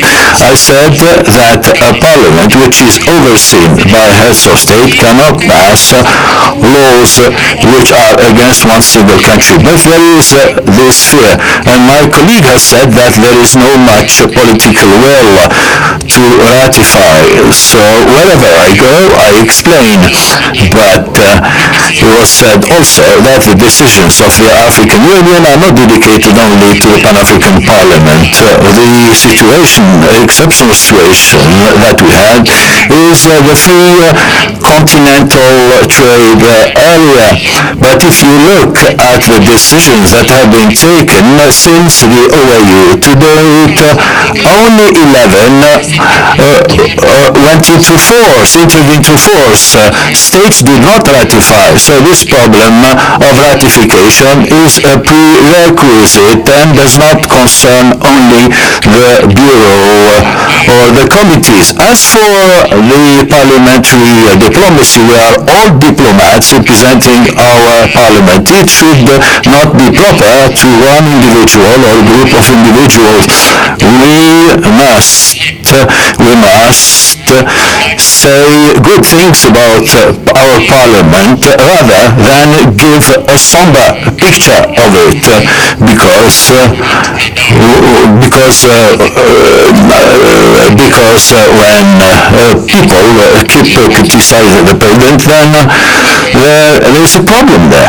It creates problems. My colleague from Central African Republic, the problem is not recruitment. There is first the inventory of human resources. How many staff members do we have per category? And the second thing is that we have to reconsider, redraft the organogram of the Pan-African Parliament, because to date we cannot recruit if the positions are not part of the organogram. And there was, we envisaged only 34 technical positions, and others are simple positions. So you cannot say that a parliament of 275 people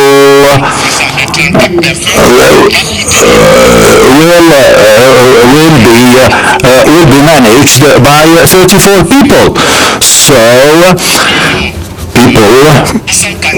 So if people are well qualified, then this could be a good benefit. I'm saying this on a daily basis because I've been around for quite long. There is still this problem of effectiveness of this administration. So we have to reconsider the organogram. One of the missions which I assigned to a former clerk, which was not carried out, is the organogram as it was done. We made, it was an organogram for a directorate, not an organogram for a parliament. And the problem that we are facing is that beyond what people say, that people are discouraged, you cannot tell me that all those who are absent realized here in South Africa that it is not interesting, it's not good. When we come here, when we are already here, whether it's interesting or not, we must be in the chamber and you have to bring your opinion. So, but when somebody is not here, it's not normal. So in our conduct, we must respect what we have come to do. And finally, the problem of clerks of committees, I have already answered. We need skilled and qualified and available clerks who can have a good performance. So these are areas which should be tackled. The problem of diplomatic passport forming, it's not a failure, because in our countries, for most of us, we are holders of diplomatic passports. We cannot come here and be given a laissez-passer and leave aside the diplomatic passport of my country. So we should defend this, while the staff in the African Union have diplomatic passports, and this right is denied to us. And we must look at this issue very seriously, and it's not a business of one individual.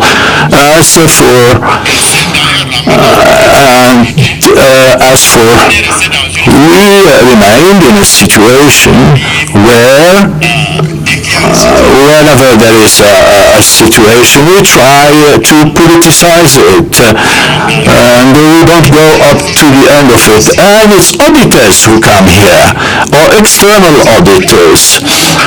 They know this problem, and so they not convey that to another level.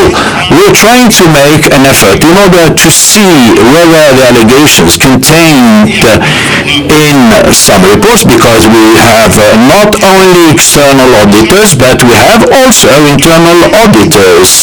So when we have recurrent things, we try to do this effort of comparing things, because I must say it would be harmful to the government of a country for the efforts to host us to find in the paper that the support staff of Rwanda was paid, while the President of the Republic said that we didn't pay. So this is not a good image. We try to clarify all this. So, as I said, I have nothing against anybody, but if I'm targeted, I have to respond. So let us avoid these things to be recurrent, because as long as you don't clarify the situation, as long as the cancer is there and try to avoid it, then it will attack the whole body.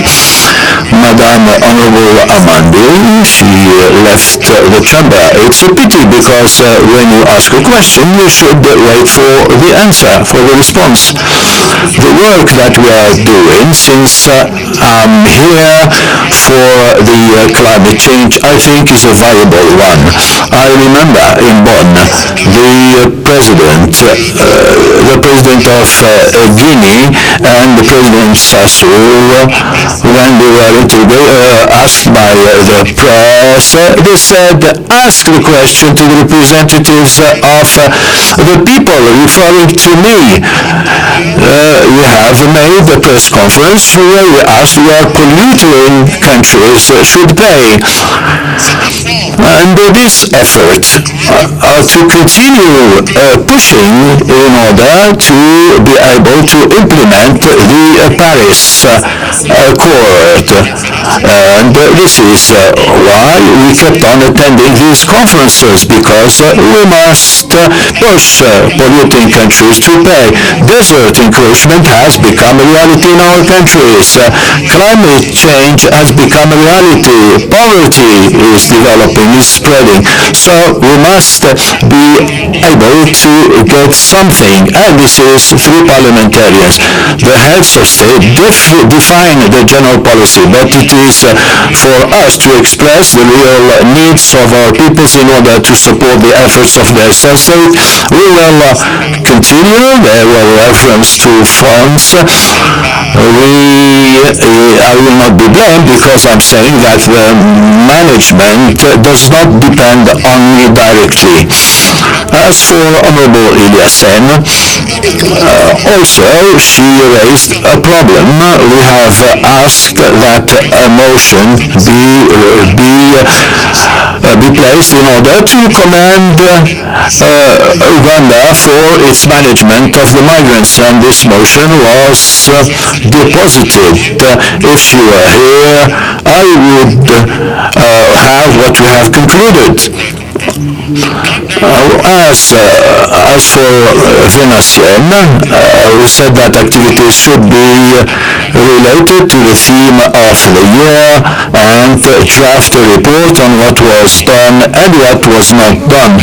You are right, but we tried, whenever carrying out an activity on the theme of the year, we must be able to give the results of this activity, but also, and most particularly, we must carry out field missions, because for this problem of refugees, I remember Honorable Haidara and myself having visits to visit refugees camps. This was not done, and because of the same problem. And I was surprised to know that you were surprised by knowing that the president goes to Europe. You cannot prevent me from going to Europe, since I'm paying from my own pocket. I have carried out 3 visits this year, because giving wrong information is not good. I'm most of the time in Europe and paying from my own pocket. I have already made 1 trip to Europe borne by PAP to Moscow, and this is an official mission. And here I have made statutory missions, that is, attending the summit meeting of the African Union, the summit of Brazzaville, and also go to Madagascar for the problem of ratification and meet the new head of state. So when something wrong things are said, this is not good. This is not good, because there is so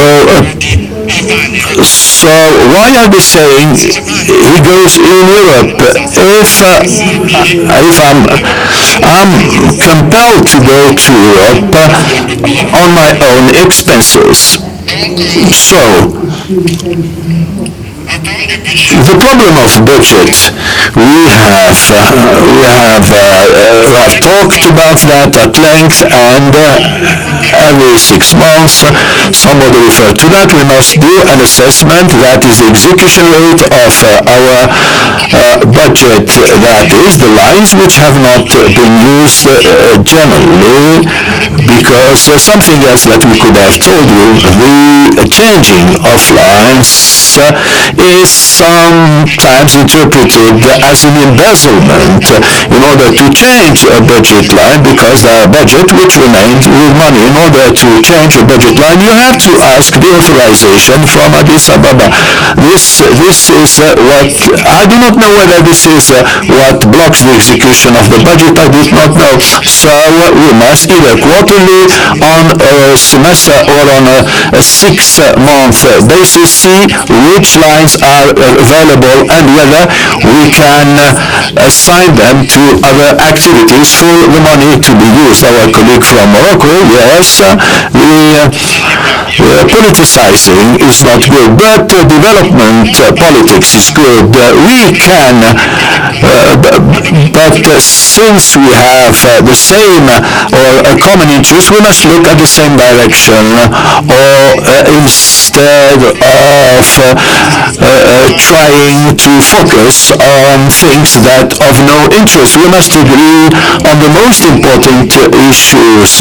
I'm not asking you to love me, but I'm asking you to look at the objectives that are set to our institution. And let us work towards this direction.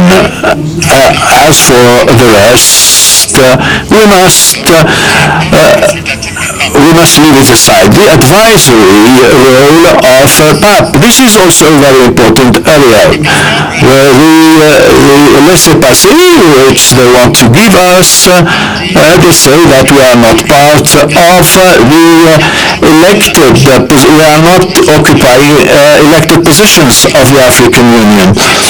So there are some countries which make efforts of sending delegates to the summit of the African Union. It's painful to take the floor at the African Union. So I asked the question, is the fact of being at PAP removes the fact that we are first elected in our countries and nobody gave me any response. And when you go to ceremonies, you will see the position of the president of PAP and his bureau. And once we went to one reception, and there was one seat for the president of PAP, and I had to avoid going and leave it to our colleagues. You have the right to one seat, and it is not a seat under the sun, but it is a seat at the secondary position. So these are things which we should ponder on. Honorable Rocco spoke about the audit. We have here four audits which are carried out in this parliament. We have the external audit which comes from the African Union, the internal audit, whose auditor has a position here, CAPA, and the audit of the South African Republic. Auditors from South Africa come here in order to audit the services, because here we might be very clear, the South African Republic offers to us services in conformity with the annexes of the headquarters agreement. I do not know, and South Africa spends a lot of money here, because when you're here, the interpretation, security, transport is paid by South Africa. This is why we have an auditor from the Republic of South Africa to see whether the services have been carried out and how much it had cost.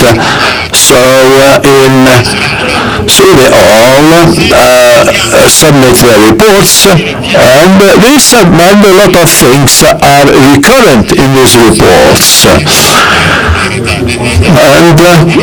And so we cannot really work if there is a lack of trust. Without trust, nobody is possible. If you suspect X and Y, you cannot really work. So trust must prevail among our ranks, and we must dedicate our efforts to real problems.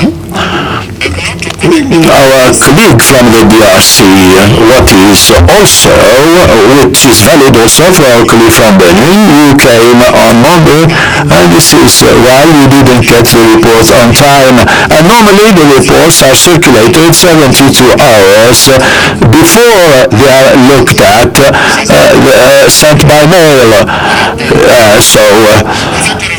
So a colleague from the DRC also came back on the Article 17 of the Constitutive Act. You know that even our rules of procedure, we do not read it. And this is what creates a lot of problems of interpretation. Or when we read it, it's a kind of biased reading. So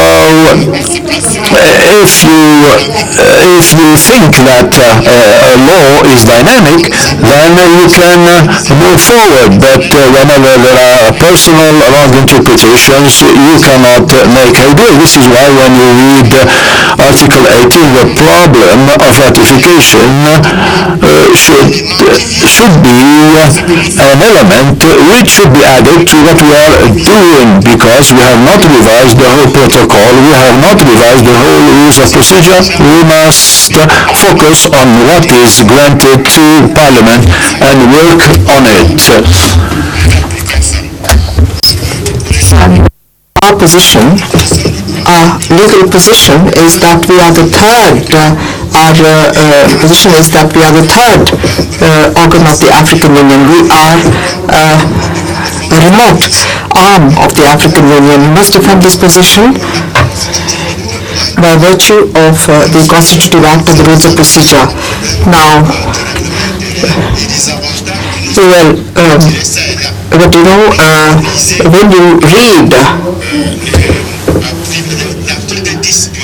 Rule 10 of Rules of Procedure, Privileges and Benefits, in Rule number 10, it says that Pan-African parliamentarians have the right to have a diplomatic passport. The PAC members also are given allowances to cover the needs of their sessions. It's written, and we cannot just ignore that and then think that we are creating something new. In all our procedures, we must refer to the privileges and immunities that are due to us by virtue of our rules of procedure. Results-based management, somebody said, yes, we have to do that. That should be our objective. We just can't report on the committee proceedings only. Some of the committees at the end of their proceedings do propose the results that they have achieved. And as of Wednesday, I don't know when in the program, we will look at the committee reports. And in these reports, they do give us the outcome of their discussions. And we have to take them back to our respective national parliaments, or even take them to our populations to be more visible. Our colleague from Nigeria, I do agree with you. We need a schedule, a calendar. This has been said here time and again. Well, we say that every delegation should come and give us the state of progress on the ratification procedure. As Honorable Chair said, I had visited the Speaker of the Parliament of Central African Republic on 2 occasions and really insisted on the importance of ratification. He spoke himself to say that during this session, the Central African Republic will ratify the protocol. The speakers of the Parliament, both the houses, also took that decision. So you can also and follow it up with your speakers. What did you say in Midrand? Will this happen? What am I supposed to go and tell my colleagues?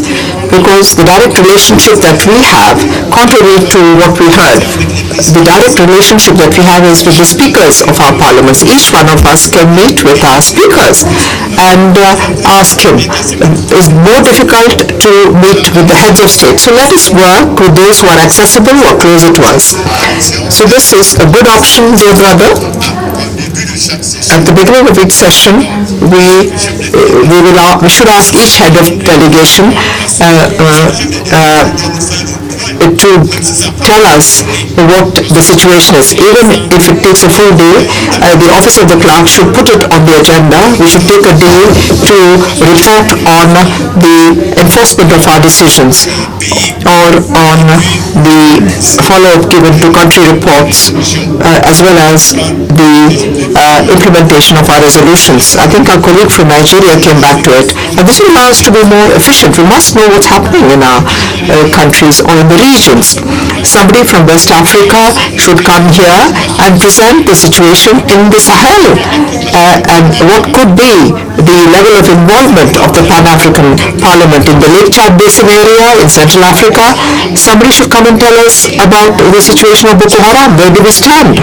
We have to talk about these cross-cutting issues. Boko Haram is present in all the areas around Lake Chad Basin. Niger can talk about it, Nigeria, Cameroon, Chad. It's like the situation in the Sahel. We have Burkina Faso today. Every day we hear about attacks. So we must be able to discuss the real African issues at hand, as well as the economic issues, problems of conflicts, elections. We should be able to discuss all these issues without them being personal problems. If there's a problem in Cameroon, if somebody wants explanations, if there's a Cameroonian in the room, he should be able to give explanations and we should be able to discuss it. If there's a decision needed, we should take it. Because we are not talking about these issues as members of countries, but as members of continental organizations. I fully agree with you that we should be able to discuss our issues. The people should respect us, yes, because we represent the people. But you know, in French we say, you should respect yourself first and the others will then respect you. If you don't have respect for ourselves, how can you ask for other people to respect you? It's difficult, isn't it? Now, if we just have a very dark image of ourselves, how can anybody else see us in a different light? And if you say that this parliament is useless, there's no point attending the parliament sessions. If you think that this is of no use, then nobody else will respect you. So I think if we respect ourselves, others will respect us. Our colleague from the Gambia spoke about a decision of the ad hoc committee. I don't know what she was talking about. The ad hoc committee had not taken a decision on audit issues. I don't know if that is what you were referring to. The ad hoc committee was given a problem and it submitted a report and we endorsed the report and the decisions of that committee. But for our functioning, we need to see if there are any problems among ourselves so that we can also settle them, address them. We must work calmly and peacefully.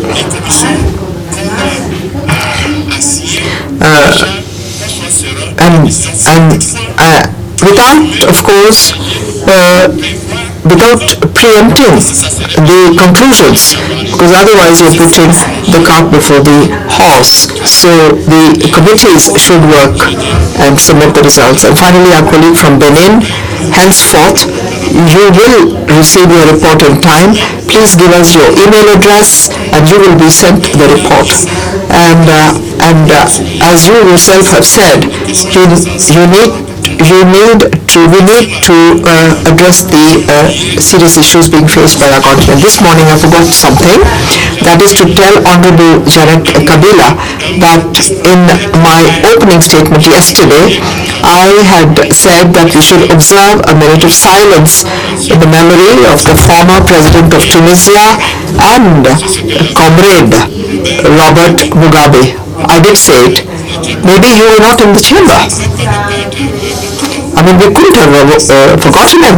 I mean, Mugabe is an emblematic figure of our continent, and we have to pay tribute to people like him who have marked our history or marked our continent by their stands and the efforts they made for the freedom of our countries. So, dear colleagues, these are the answers to the second set of questions, and I would like to thank you very sincerely for those who said that efforts have been made in improving our report, and tell you that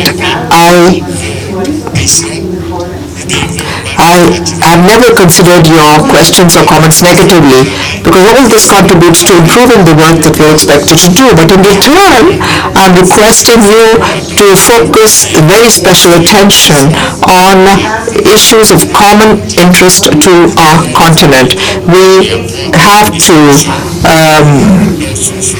offer solutions to the problems faced by the African populations. Thank you, Madam President. Thank you, Mr. President. I think who has brilliantly addressed all the questions raised, and there is one point on which the bill will start working, and that is to take the issue of taking away the acquired benefits. Everywhere else in the world, this is not done, especially when you are representatives of the population. So this is a commitment of the Bureau to see how our acquired benefits will be protected and preserved. So after the responses of the President, I would like to submit the activity report of the Pan-African Parliament to the Chamber for adoption. No comments? Adopted. Mr. President, please come and resume your seat.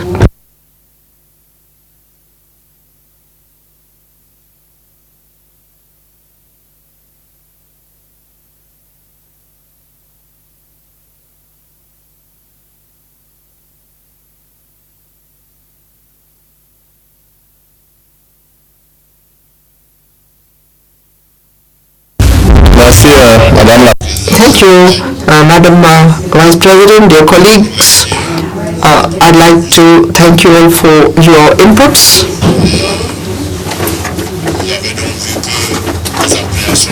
When you saw that the apprehensions that we had earlier have been dissipated because the Vice President did an excellent job.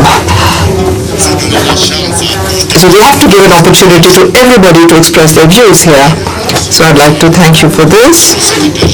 Mr. Clark, what is the next item on our agenda?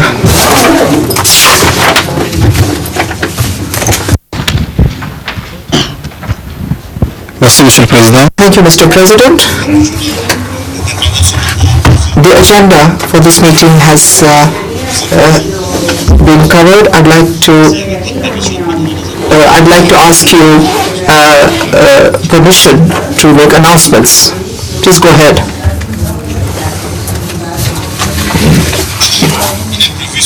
This afternoon,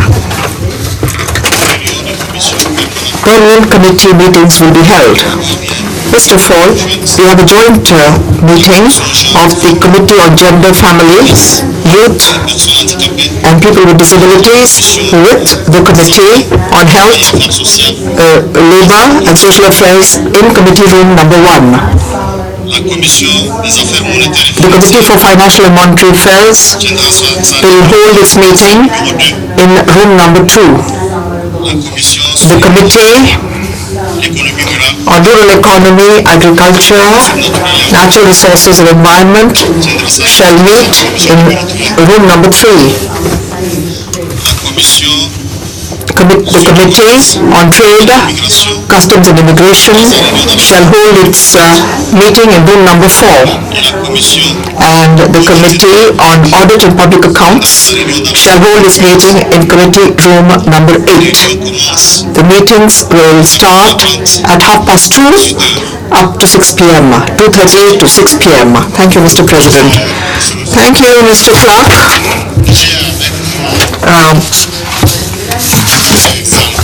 I have a copy of the report of CAPA.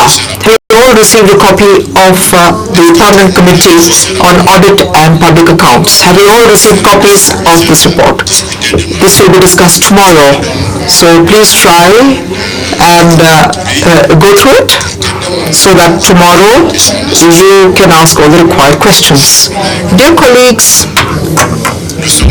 we've reached the end of our session today. The session is adjourned to resume tomorrow morning at 9 a.m. The meeting is adjourned to resume tomorrow at 9 a.m.